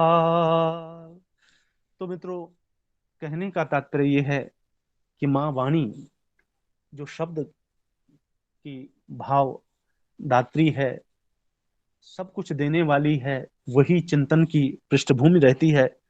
और जब भी हमने कहा था कि रचना, एक रचनाकार, उस सुबह का दृश्य आप याद कर लीजिए। जब आप सुबह सुबह घूमने जाते हैं, बहुत मेट्रो सिटीज में रहते होंगे तो संभवतः वहां उन लोगों से वास्ता न पड़े, अन्यथा आपको कूड़े के वो थैले रखे हुए, कुछ हमारे छोटे भाई बंधु जो हैं, छोटे छोटे कागज के टुकड़े, बोतल, ये उनको तलाशने के लिए जहां पर एक खाली मिलता है उसको बटोरते रहते हैं। और बड़े मनोयोग से, कोई संकोच उनको नहीं होता, क्योंकि उनका लक्ष्य है कि दिन भर वो कूड़े का जो है कुछ 10 रुपए, 50 रुपए, 100 रुपए, वो उनकी जीवन की वृत्ति है। तो रचनाकार भी संभवतः उसी थैले के समान, उसका भी अपना एक काल्पनिक थैला है जिसमें वो ढूंढता रहता है। कस्तूरी कुंडल बसे मृग ढूंढे बनमाही, वो जगह जगह जाकर उसको ढूंढता रहता है। और कहां पर कुछ मिल जाए, कभी कभी बड़े रजवाड़ों के यहाँ कुछ नहीं मिलता, और कभी कभी जहां कुछ न मिलने की प्रत्याशा होती है, कल्पना होती है, वहां इतना बड़ा आगार मिल जाता है, वहां इतना बड़ा खजाना मिल जाता है कि जो रचनाकार को अमरत्व प्रदान कर देता है। एक शादी में हम गए मित्रों, और वहां देखा वो जो है कई पेय पदार्थों का वितरण हो रहा था। तो हमने देखा कि एक छोटा सा बच्चा जो है वो भी वहां आया है। तो संभवतः उस गांव का या उस क्षेत्र का वो सबसे निर्धन है। तो उसमें से एक ने कहा कि अरे बच्चे, कहते कहो कि ये सब मेरे पिता हैं। उसने कहा कि ऐसे कैसे कह दूं कि सब मेरे पिता हैं, मेरे पिता तो एक ही हैं, वो तो हमारे लिए कपड़े लेने, पैसे लेने प्रदेश गए हैं, तो कैसे कह दूं। और ऐसा कहने पर, उस बच्चे के ऐसा कहने पर उन्होंने पीछे से इतनी जोर की किक उस पर मारी है, जोर की इतनी ठोकर मारी कि वो बच्चा सीधा जाकर एक जूठन की परात थी उसमें गिर गया। और माने हमारे हाथ पर जो था वो तो जो था, लेकिन उस दृश्य ने हमको दहला दिया। और मित्रों, वही एक खरोंच था, एक छोटा सा। वो कहता है कि चिंतन जो है, रचना का जो जन्म है, वो उस एक स्पार्क की तरह है, एक चिंगारी है, रगड़ है, रगड़ रगड़ खाकर बने पाहन शालिग्राम। वो जो पत्थर है, वो जो पाषाण है, माने हमारे कामायनी की जो प्रथम पंक्ति है कि हिमगिरी के उत्तुंग शिखर पर, उस उत्तुंग शिखर पर कल्पना कीजिए कि दो पत्थर हैं जो संयोग से या जन्म जन्मांतरों के पुण्य प्रभाव से साथ साथ हैं, और वहां रहते रहते उनको युगों बीत गए। एक दिन उनके पत्थरों के भी मन में आया होगा कि इतने सैलानी यहाँ आते हैं, कोई हिमालय से, कोई पश्चिम से, कोई दक्षिण से, कोई पूरब से, क्यों ना ऐसा कर लिया जाए, हम भी यात्रा पर निकले।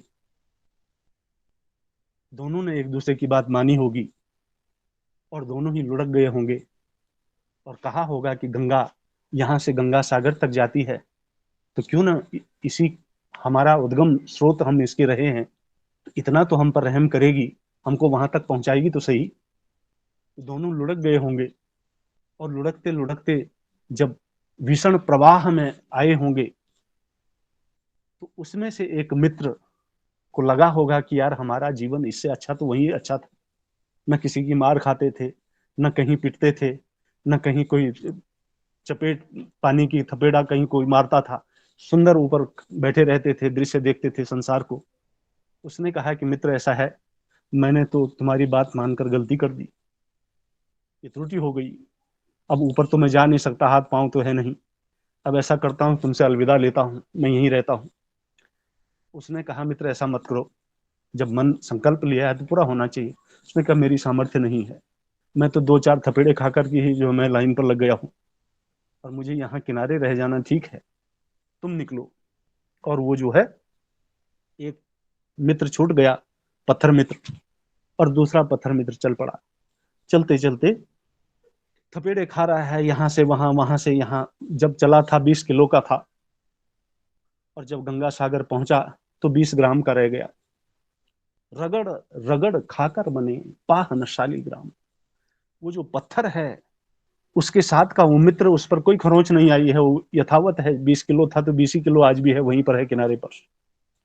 लेकिन ये घिस घिस कर, तो रचना संघर्षण है, रचना घिसना है, और घिस कर ही रचना में वो जो शालिग्राम का जो तत्व है, जो देवत्व है, जो जो प्रभुत्व है, जो प्रभाव है, जो जीवंतता है, जो जीवटता है।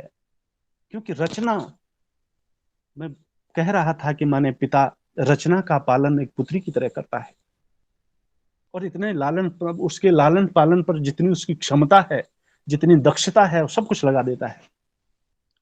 लेकिन जिस क्षण रचना प्रौढ़ हो जाती है, युवा हो जाती है, और एक दिन वो रचना रूपी दुहिता जो है, उसका भी पाणी ग्रहण संस्कार होता है।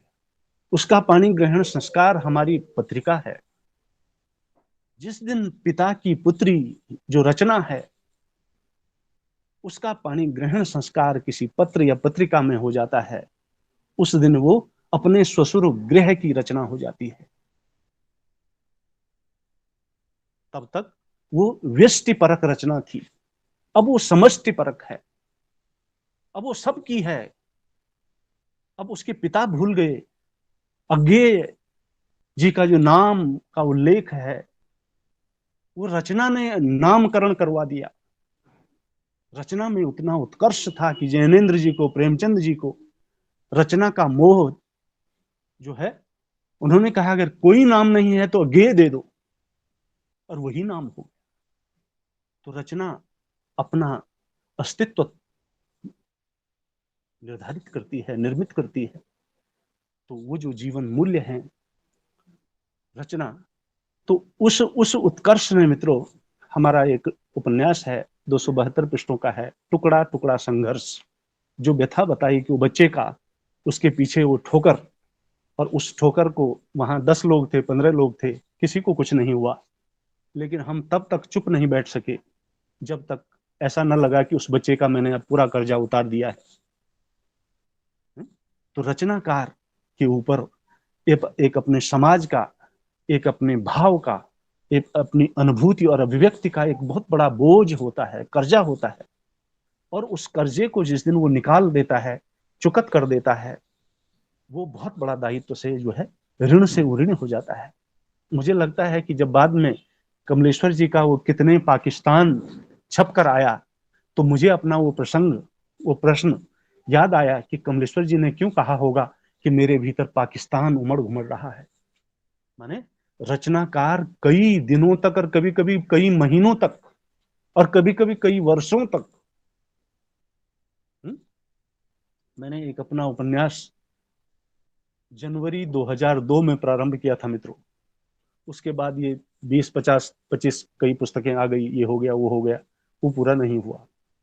हम नहीं कर सकते, वो वही करवाएगा।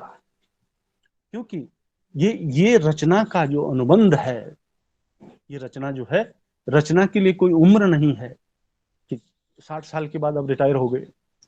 रचनाकार अपने मृत्यु के उस क्षण से पहले भी रचना से जूझता रहेगा और उसे लगेगा कि अगर मेरा एक शब्द, मेरा एक वाक्य, मेरी एक अनुभूति, मेरी एक अभिव्यक्ति किसी को जीवंतता दे सके, किसी को प्राण दे सके, किसी के दुखों को निरूपित कर सके, तो मेरा जीवन धन्य है। तो रचना का जो वो है मित्रों, एक बहुत अलग ही प्रकार का है।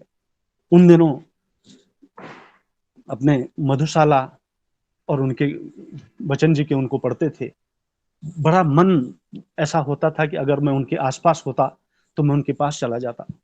एक दिन रात को 2 बजे उठे, एक पोस्ट कार्ड निकाला, अचानक कविता की 2-4 पंक्तियां आ गई। कविता थी कि हे ऋषि देव, हे मुनि विशेष, मैं तुमसे मिलने क्या आऊं, मैं ज्ञानहीन निर्बल अबोध, फिर परिचय तुमसे क्या गाऊं। मैं आपके दर्शन करना चाहता हूं, आपको मिलना चाहता हूं, आपको देखना चाहता हूं, लेकिन मेरे पास ऐसा कोई प्रमाण पत्र नहीं है, मैं किसी बहुत बड़े व्यक्तित्व का पुत्र नहीं हूं, या कुछ ऐसा मेरे पास परिचय नहीं है कि जिसको लेकर तुरंत मुझे कोई आपको मिलाने ले जाए। ये शब्द हैं, मैं छटपटा रहा हूं, लेकिन आऊं कैसे। तो मित्रों, जब हमने वो उनको भेजा तो उनका एक पोस्ट कार्ड उस समय में आया था कि तुम जो भी हो,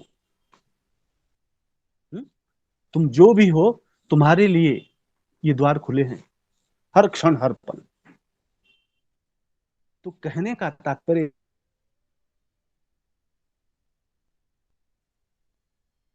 यह है कि शब्द ही वो सेतु है जिसने आज हमारा हिंदी का इतना बड़ा परिवार है। हमारे जो मित्र हैं की परिभाषा अलग अलग हो सकती है। हमारे घरों में हमारे प्राय हमारे सभी जितने विद्वान मित्र हैं, नामवर जी एक बार हमारे घर आए थे तो किताबें फैली हुई थी। हम संकोच बस उनको समेट रहे थे, क्योंकि वो बिना बिताए आए थे अनायास। उनको समेट रहे थे, बैठने के लिए उनकी जगह बना रहे थे। उन्होंने कहा घबराओ मत, एक विद्वान का, एक स्वाध्यायी व्यक्तित्व का यही परिचय है, इसलिए संकोच मत करो, ये तो हमारा गहना है। माने हमारे जगह जगह ये, जब आप इधर उधर आप सब जगह ऊपर देख रहे होंगे, ये सब भरे पड़े हैं, जहां जहां कहाँ सब कागजों से भरे पड़े हैं। रोज यही संग्राम रहता है कि आपकी किताबें कब बंद होंगी। ये बंद नहीं होंगी, जब हम बंद होंगे तब पता नहीं ये बंद हो जाएंगी। ये मूल्य है, यही जीवटता है। क्योंकि बाकी सब तो सब करते हैं, लेकिन ऐसा कोई मंजुनाथ जी, ऐसा कोई तिवारी जी, क्या पड़ी है इन पर, क्या मिल रहा है इनको। लेकिन जो मिल रहा है वो अनमोल है, अनभिव्यक्त है, अनएक्सप्रेस्ड है, वो आनंद है। क्योंकि साहित्य एक प्रयोजन मूलक है और एक आनंद मूलक है। ये आनंद मूलक साहित्य है, ये आनंद देता है। बार बार ये मंजुनाथ जी भी महसूस करते होंगे, मैं प्राय महसूस किया करता था जब बड़ा आयोजन करता था, इधर भी लड़ना, उधर भी लड़ना, उसके साथ भी लड़ना, इसके साथ भी लड़ना, किसी का टीए नहीं हुआ उसके साथ लड़ना, पैसा नहीं मिला, ये नहीं मिला, वो इसके साथ भी लड़ना। वो कहता था कि भाई आपको क्या मतलब है, जब जब नौकरी तो बिना लड़े भी हो जाती है, क्यों ऐसा लड़ रहे हो, क्यों ये सब कर रहे हो। तो उस दिन मन ये मान लेता था कि आज प्रण कर लेते हैं कि आगे से ये काम कभी नहीं करने, खत्म, आज अंतिम, ये 67वां व्याख्यान अंतिम व्याख्यान है, मंजुनाथ जी ने सोचा। लेकिन 3-4 दिन बाद सोए हुए, जागते हुए, चलते हुए, उठते हुए, बैठते हुए, फिर किसी ने अंदर से आवाज दी कि मंजुनाथ, ये तुम्हारा लक्ष्य नहीं है, तुम दुकानदार नहीं हो, लाभ लोभ और इसकी तुम्हारा ये चिंतन नहीं है। तुम्हारा जो लक्ष्य था, फिर से उठो, फिर फोन करो, फिर संपर्क करो, 68वें की कड़ी जुटाओ, और फिर वो रिजुविनेट सिलेंडर, भावनाओं का सिलेंडर जब खाली हो जाता, मैं जयप्रकाश भारती जी नंदन के संपादक हुआ करते थे, राजेंद्र अवस्थी जी कादम्बिनी के संपादक हुआ करते थे, अनेक साहित्यकार, रामविलास शर्मा जी, उनके घर कोई जा नहीं सकता था, लेकिन जब हमने उनको बताया तो उन्होंने कहा कि ऐसा है कि तुम्हारे लिए मेरे घर के दरवाजे खुले हैं, लेकिन तुम मेरा समय नष्ट नहीं करोगे, मैं जहां जैसी मुद्रा में हूं, आओ तुरंत साक्षात्कार लो और चले जाओ। तो लगता था कि महापुरुषों के पास जाकर हमारा जो खाली सिलेंडर होता था ज्ञान का, वो फिर से भर जाता था, फिर एक ऊर्जा आती थी, फिर लगता था कि मैं अकेला नहीं हूं। मंजुनाथ जी कहाँ अकेले हैं, पूरा देश है यहाँ वहां वहां वहां। घर वाले फिर कभी कभी जब कोई इनके अब्सेंस में इनकी प्रशंसा कर देता था तो पत्नी को भी लगता था कि यार ठीक है, मैं व्यर्थ में लड़ी इनके साथ, इसका मतलब अच्छा ही काम कर रहे हैं, कोई गाली गलौज या कुछ ऐसी बात तो नहीं कही। इसका मतलब नरत्वम दुर्लभम लोके विद्या तत्र सुदुर्लभा और कवित्वम दुर्लभम तत्र। मनुष्य बनना दुर्लभ है, फिर चिंतन की सकारात्मकता होना दुर्लभ है। बहुत से हमारे मित्र, हमारे ही समकक्ष जो भी होंगे, उनका अधिकांश समय पर निंदा कलहेणवा, वो भी चिंतन है। चिंतन के दोनों पक्ष हैं, ये कालांतर से रहा है, ये सृजनात्मक भी है, ये विध्वंसात्मक भी है। आप विध्वंस की ओर भी जा सकते हैं, आप सृजन की ओर भी जा सकते हैं। सृजन वाला दिखाई नहीं देता, अदृष्ट होता है, लेकिन कारगर होता है। जहां काम आवे सुई, कहां करे तलवार। वो जो अनुभूति है, वो जो चिंतन है, जहां कोई स्वार्थ नहीं है, जहां कोई लालसा नहीं है। जो सबको आगे ला रहा है उसको क्या लालसा होगी, लेकिन कोई सोचता होगा तो सोचे, क्योंकि दाख छोहरा छाड़ी अमृत फल, विष कीड़ा विष खात। विष का कीड़ा उसको बना दिया है। अब उसके सामने काजू किशमिश बादाम छुआरे सब रख दो तो वो ये नहीं खाएगा, वो कहते हैं ये मेरा भोजन नहीं है। मेरा भोजन तो वही है। वो सृजन का विध्वंसात्मक रूप है।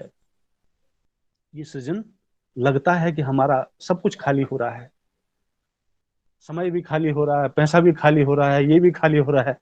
पत्नी जी भी कहती होंगी कि ये क्या रोज रोज जो है, अब कब बंद करोगे इसको, है 65 हो गए, अब आपने कहा था कि 51 पे ठप कर दूंगा। ये चलता जा रहा है, लेकिन ये आनंद है, ये उत्कर्ष है, ये जो है यही पूंजी है। क्योंकि मित्रों, सारी पूंजी कहीं ना कहीं धूल धूसरित हो जाएगी। ये माने अपरिचय का परिचय जो है, इसमें जो आनंद है, कहाँ ऐसा लग रहा है कि माने हम नहीं मिले, कहाँ ऐसा लग रहा है कि हमने एक दूसरे को नहीं देखा। इसका मतलब शब्द कालातीत होता है। युग युगांतर से शब्द हमारे भीतर यात्रा करता रहता है।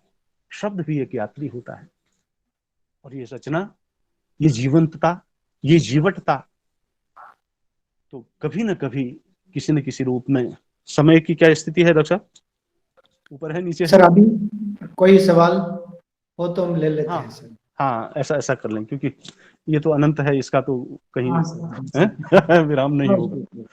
हाँ हाँ तो मित्रों, अभी हमारे जो आज के मुख्य वक्ता जो है प्रोफेसर दिनेश चमोला शैलेश जी का, जो उनकी रचना यात्रा जो है, एक रोचक यात्रा हम कर रहे थे। समय के जो कमी के कारण जो यहाँ पर हम रुके हुए हैं, फिर भी मैं चाहता हूँ अपने मित्र, हमारे साथ जितने भी जो मित्र जुड़े हुए हैं, उनका इस आज के इस विषय के संबंध में कोई विचार या कोई चिंतन या कोई जिज्ञासा, कोई प्रश्न, कुछ भी पूछना चाहते हैं तो आपका स्वागत है। कृपया आप अपना माइक अनम्यूट कीजिए, अनम्यूट करके अपना विचार व्यक्त कर सकते हैं आज के विषय के संबंध में। प्रोफेसर दिनेश चमोला जी की रचना यात्रा के संबंध में कोई भी सवाल, कोई भी जिज्ञासा या कोई भी प्रश्न, आपका स्वागत है, आप पूछ सकते हैं।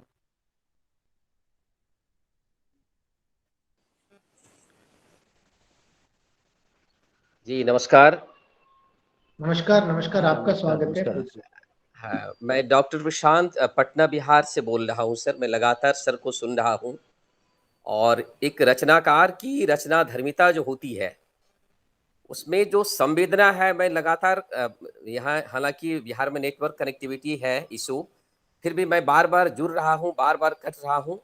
और सर की जो ये रचना यात्रा है, लगता है कि जिस तरीके से शेषवावस्था से हम गुजरते हैं जीवन के अन्य यात्रा को तय करते हुए, और इसमें जो जीवंतता है, मैं उस जीवंतता को लगातार महसूस कर रहा हूं।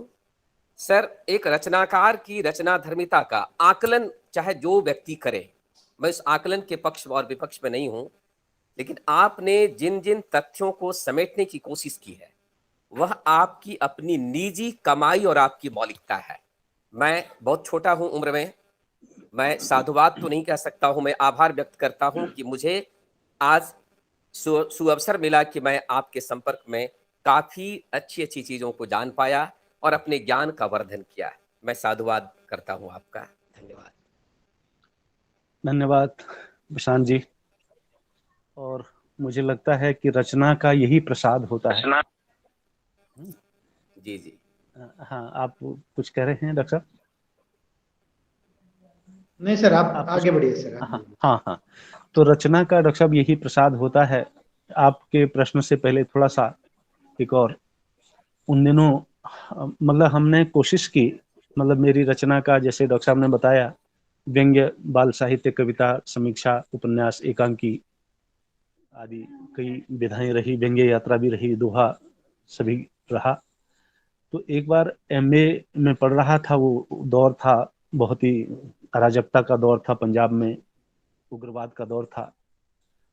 तो एक दिन क्या हुआ कि जो हमने वो वृतांत सुनाया था कि वो पोइट कहा करते थे, तो एक दिन अनायास क्या हुआ कि हमारे विभागाध्यक्ष ने किसी को भेजा और कहा कि आपको कोई मिलने आए हैं। तो हमने कहा मिलने आए हैं? तो उन दिनों हम पिताजी के साथ अकेले रहते थे, तो वहाँ क्योंकि घर तो हमारा यहाँ था उत्तराखंड में, तो हमें पिताजी घर गए हुए थे और उन्होंने कहा कि कोई तुम्हें मिलने आया है और कोई वर्दी वाला आया है। हमने कहा वर्दी वाला? और जैसे उन्होंने वर्दी वाला कहा तो हमारा कलेजा धक धक जो है करने लगा कि ऐसा तो नहीं कहीं कुछ गड़बड़ हो गया हो। फिर हम, क्योंकि पढ़ने के लिए हम 60-65 किलोमीटर से बस से आते थे, तो फिर हमने उस घटना को मन ही मन याद किया कि कहीं ऐसा तो नहीं बस में कुछ ऐसा हुआ हो या कुछ घर में ऐसा हो गया हो कि जो ये वर्दी वाले आए हैं तो क्यों आए हैं।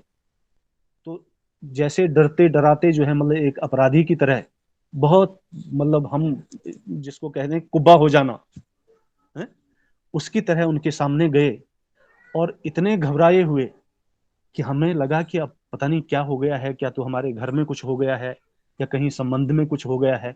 हमारे यहाँ तो ऐसा कुछ हुआ नहीं था, लेकिन क्या हुआ है। जब वहां गया तो उनके स्टार लगा हुआ था, एक उनके साथ गन वाला था, तो उनको देखते हमारी हालत ऐसी तैसी हो गई। तो हमने कहा अब उन्होंने कहा कि आप, हमने कहा था ना बाबू दिनेश चमोला हम लिखते थे, क्या आप बाबू दिनेश चमोला हैं? हमने कहा हाँ हैं। तो बड़ी मुश्किल से वो शब्द निकले, क्योंकि मुंह सूख गया था डर के मारे कि जाने पता नहीं क्या हो गया है, क्या बात हो गई है।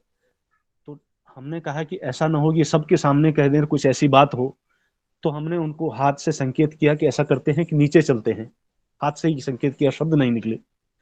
तो हम जा रहे हैं आगे आगे, वो पीछे पीछे चलते जा रहे हैं। वो सीढ़ियां माने तीसरे फ्लोर से पहले पर आने पर हमारे मतलब हाथ पांव कांप गए। जब आगे गए तो हमें ये था कि अब किसी भी क्षण जो है ये कोई अनिष्टकारी घोषणा कर सकते हैं कि आपका ये हो गया है, आपका वो हो गया है। अब हम क्या बोलते। तो जब थोड़ा सा आगे गए तो वहां पर हम खड़े हो गए। हमने कहा अब जो भी है अब ये सुना दें, तो अब एकांत में है, अब सुन लेंगे जो भी होगा, अब कम से कम हमारे साथी या विभाग वाले नहीं हैं। तो उन्होंने कहा कि आप ही बाबू दिनेश चमोला हैं? हमने कहा हाँ हम ही हैं। तो और तो कहकर वो रुक गए। ऐसा लगा जैसे वो करोड़पति वाले में कभी कभी अमिताभ बच्चन जी कर लेते हैं ना, है? और वो जो उत्तर देने वाला है उसकी हालत वो हो जाती है कि ओहो अब 25 करोड़ तो गए हाथ से, है? तो हमें लगा कि अब ये कहने वाले हैं कि ये, और ऐसा ना हो कि हम इनके सामने ही गिर जाए। तो उन्होंने कहा आप लिखते हो? जब उन्होंने कहा कि आप लिखते हो तो थोड़ा सा प्राण में प्राण आया कि अब इन्होंने लिखते कहा है तो इसका मतलब लिखने से संबंधित कोई मामला होगा। तो हमने कहा हाँ लिखते तो हैं थोड़ा बहुत। तो कहते आप मुझे जानते हो? हमने कहा आपको तो नहीं जानते। तो कहते जब जानते नहीं हैं तो आपने हम पर लिखा कैसे? हमने कहा हमने आप पर लिखा। हमारी एक कहानी थी, उसके बाद, है ना, उसके बाद वो कहानी छपी होगी। तो लेह लद्दाख में कहीं वो पत्रिका गई और उन्होंने उसको पढ़ लिया। उसमें जितने पात्र थे उसमें 5 या 6 पात्र थे। तो 6 पात्रों में से एक पात्र निकाल के 5 पात्र अनायास उन पर घट गए, और ऐसा लगा कि सारा का सारा उनका जीवन जो है उसमें हो गया। तो उन्होंने कहा आप हमको जानते हैं? हमने कहा हम आपको तो नहीं जानते। तो कहते जब जानते नहीं तो आपने लिखा कैसे? हमने कहा हमने क्या लिखा हो,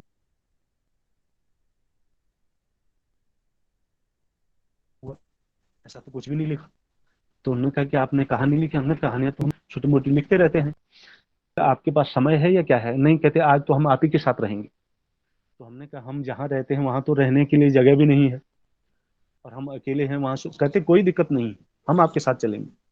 तो उन दिनों वहां हमारे एक हारमोनियम होता था, है? तो वो हमारे साथ गए वहां। तब उन्होंने कहा कि ये जो कहानी है, इस कहानी का एक पात्र निकाल दे तो सारा मेरा जीवन है। और मैं यही आश्चर्य में हूं कि आपने बिना मुझे देखे, बिना मुझे पूछे मेरा जीवन सारा का सारा पेंट कैसे कर दिया। और जिस दिन से मैंने कहानी पढ़ी तो मैंने कहा कि चाहे कहीं हो ये भारतवर्ष में, मैं इनको ढूंढ के लाऊंगा, इनको मिल कर आऊंगा।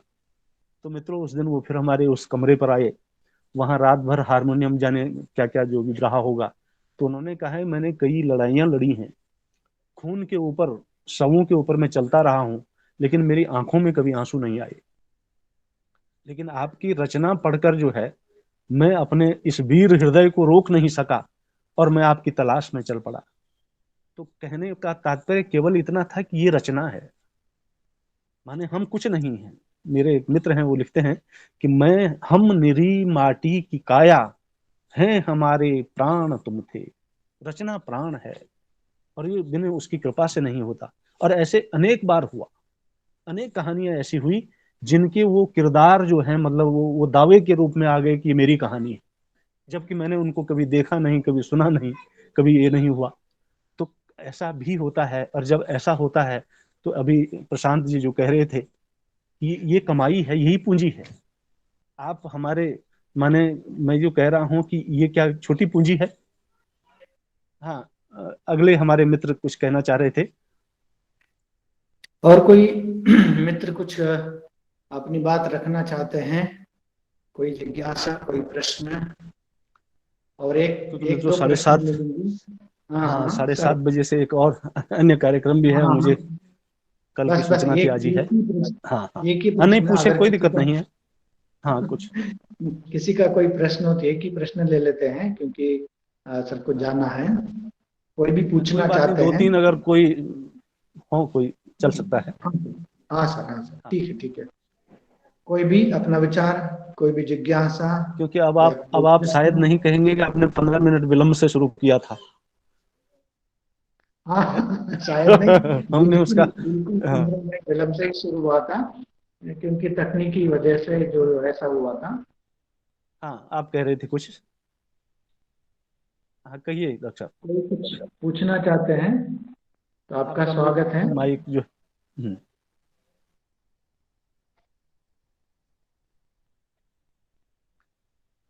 आज के विषय के संबंध में, आज का विषय रहा हमारे जो इस व्याख्यान के मुख्य वक्ता जो है प्रोफेसर दिनेश चमोला जी, दिनेश चमोला शैलेश जी, उनका विषय रहा मैं और मेरी रचना यात्रा। क्योंकि एक बड़ी लंबी और रोचक रचना यात्रा हमको इन्होंने क्या है सफर के साथ ही बनाए हैं। तो मित्रों से निवेदन है, अगर कोई कुछ पूछना चाहते हैं, अपनी जिज्ञासा या अपना विचार व्यक्त करना चाहते हैं, कोई विचार नहीं है तो हम आगे बढ़ सकते हैं।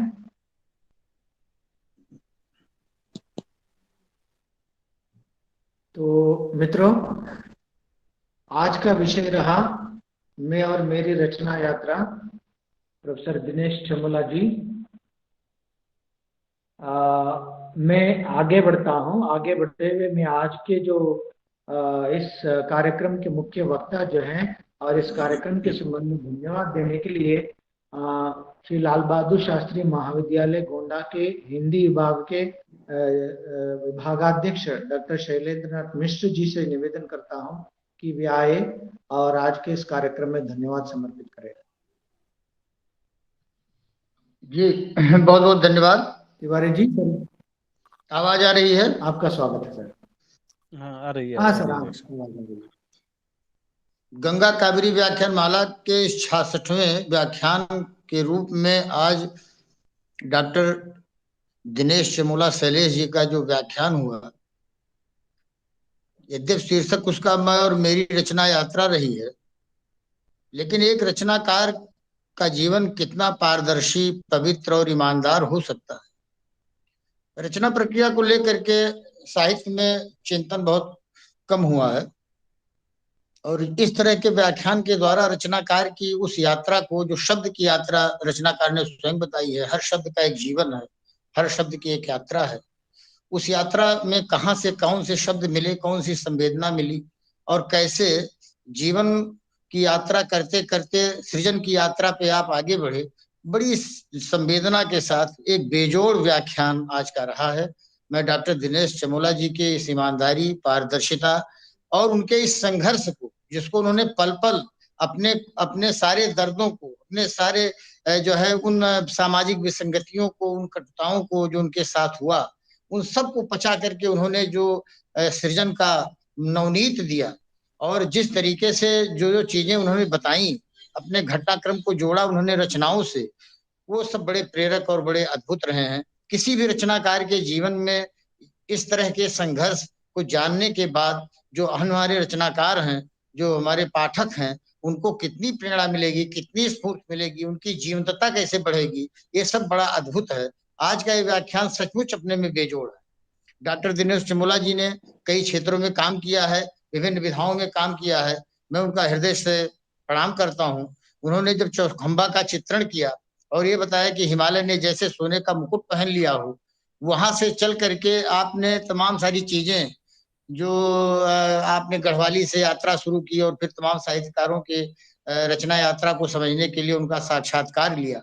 ये विधा भी अपने आप में बड़ी जो है अभी अविकसित विधा के रूप में ही हम लोगों के सामने आ पाई है, लेकिन ये विधा साक्षात्कार की, जिसमें व्यक्तित्व के साक्षात्कार के साथ साथ रचनाकार के आत्म साक्षात्कार की जरूरत पड़ती है। तो एक तरीके का ये आत्म साक्षात्कार का सिलसिला गंगा कावेरी व्याख्यान माला में जो शुरू हुआ है, उसके लिए मैं आयोजकों का और इस व्याख्यान माला के दोनों संयोजक डॉक्टर एस मंजूनाथ और डॉक्टर शंकर तिवारी जी के प्रति आभार व्यक्त करता हूँ कि इसके नए आयामों को लगातार खोल रहे हैं और इस क्रम में आज की जो उपलब्धि है व्याख्यान माला की, वो बहुत बड़ी है। इन शब्दों के साथ साथ में जो है इस व्याख्यान माला में उपस्थित इस ऑनलाइन व्याख्यान माला में जो कोविड काल की एक बहुत बड़ी उपलब्धि हम लोगों के लिए रही है कि देश दुनिया से जुड़ने का एक बड़ा अच्छा अवसर मिला हुआ है। इस क्रम में जो हमारे उत्साही शोध छात्र हैं, जो हमारे समर्पित विद्वान हैं, जो हमारे आशीर्वाद देने वाले संरक्षक हैं, जो गंगा कावेरी व्याख्यान माला के अभिभावक गण हैं, उनकी लगातार उपस्थिति इसमें बनी हुई है। ये एक बहुत ही बड़ी उपलब्धि है हम लोगों के लिए। Doctor Bhavani Ashwini Kumar, doctor Vimal Mishra, doctor Neelu Patil, doctor Vandana Chand, doctor Prashant, doctor Pushpa K, doctor S P Kushwaha, doctor Richa Pateria, doctor Jagdish Paswan, Manjeet Kaur, Rajesh Kumar Chaubey, Swati Mishra, Vasudev Shetty, Vijay Kumar Bharte, ऐसे तमाम सारे नाम जो लगातार इससे जुड़े हुए हैं और रचनाकार जिनका साक्षात्कार जो है इस गंगा कावेरी व्याख्यान माला में संपन्न हुआ है, उन्होंने चाहे अपना नागार्जुन से प्रथम जो है मुलाकात बताई हो, उसके पीछे जो उनकी जिद थी, जो एक रचनाकार का समर्पण था कि हम मिलेंगे, चाहे वो देवेंद्र सत्यार्थी का संवाद रहा हो, चाहे उनकी उस पत्रिका में जो जिस पत्रिका ने उनको उनकी रचना को रिजेक्ट किया और मिलने गए, बाद में उसको पंजाब में श्रेष्ठ कविता का पुरस्कार मिला। इन सारी कहानियां, ये कहानियां एकदम से कल्पना से परे हट करके संघर्ष के खुरदरे जमीन पर लाकर हमें पटकती हैं और फिर वहां से संघर्ष की यात्रा में जो जीवन है उस हमको रचना से प्राप्त होता है। एक बहुत बड़ी बात हुई है आज के इस व्याख्यान माला के द्वारा, जो हम सब के लिए बड़ा ही प्रेरक, बड़ा ही जो है आस्पद रहेगा हमारे अपने जीवन संघर्ष में। बहुत ही मैं माँ की कविता चूंकि कई बार आई है और माँ पर बहुत सुनाया है डॉक्टर साहब ने, तो मणिमोहन की कविताएं कभी मेरे उसमें पत्रिका में, मैं भी संपादक अपने महाविद्यालय की पत्रिका था रहा हूं, तो उसमें छापा था वो कविता, मुझे अचानक याद आ गई कि माँ है तो तीज है, त्योहार है, माँ है तो व्रत है, प्यार है, माँ है तो ईश्वर जिंदा है धरती पर, माँ है तो ईश्वर जिंदा है धरती पर। तो माँ और रचनाकार इन दोनों के रहते हुए ये धरती सुखी, सुंदर और शोषण मुक्त बन सकेगी, ऐसा विश्वास इस व्याख्यान माला के द्वारा हो रहा है। मैं इस आभासी मंच पर उपस्थित समस्त विद्वानों का, आयोजक गणों का और आज के वक्ता का, जो डॉक्टर दिनेश चमोला शैलेश जी के नाम से एक विश्वविद्यालय के डीन के रूप में कार्यरत हैं, लेकिन साहित्य के तमाम सारे अंगों उपांगों को लगातार समृद्ध कर रहे हैं और बड़ी पारदर्शिता और ईमानदारी के साथ कर रहे हैं। ये साहित्य के बड़ा शुभ संकेत है। इन्हीं शब्दों के साथ मैं आज के आयोजक मंडल का और वक्ता महोदय का दोनों के प्रति अपना धन्यवाद ज्ञापित करता हूँ। बहुत बहुत धन्यवाद। धन्यवाद सर, धन्यवाद आपका भी, बहुत बहुत धन्यवाद देने हेतु। तो मित्रों, आज का व्याख्यान गंगा कावेरी व्याख्यान माला जो है, इसमें प्रोफेसर दिनेश चमोला जी, जो शैलेश के नाम से जो प्रसिद्ध है, इनका व्याख्यान रहा, इनकी रचना यात्रा पर इनका व्याख्यान रहा।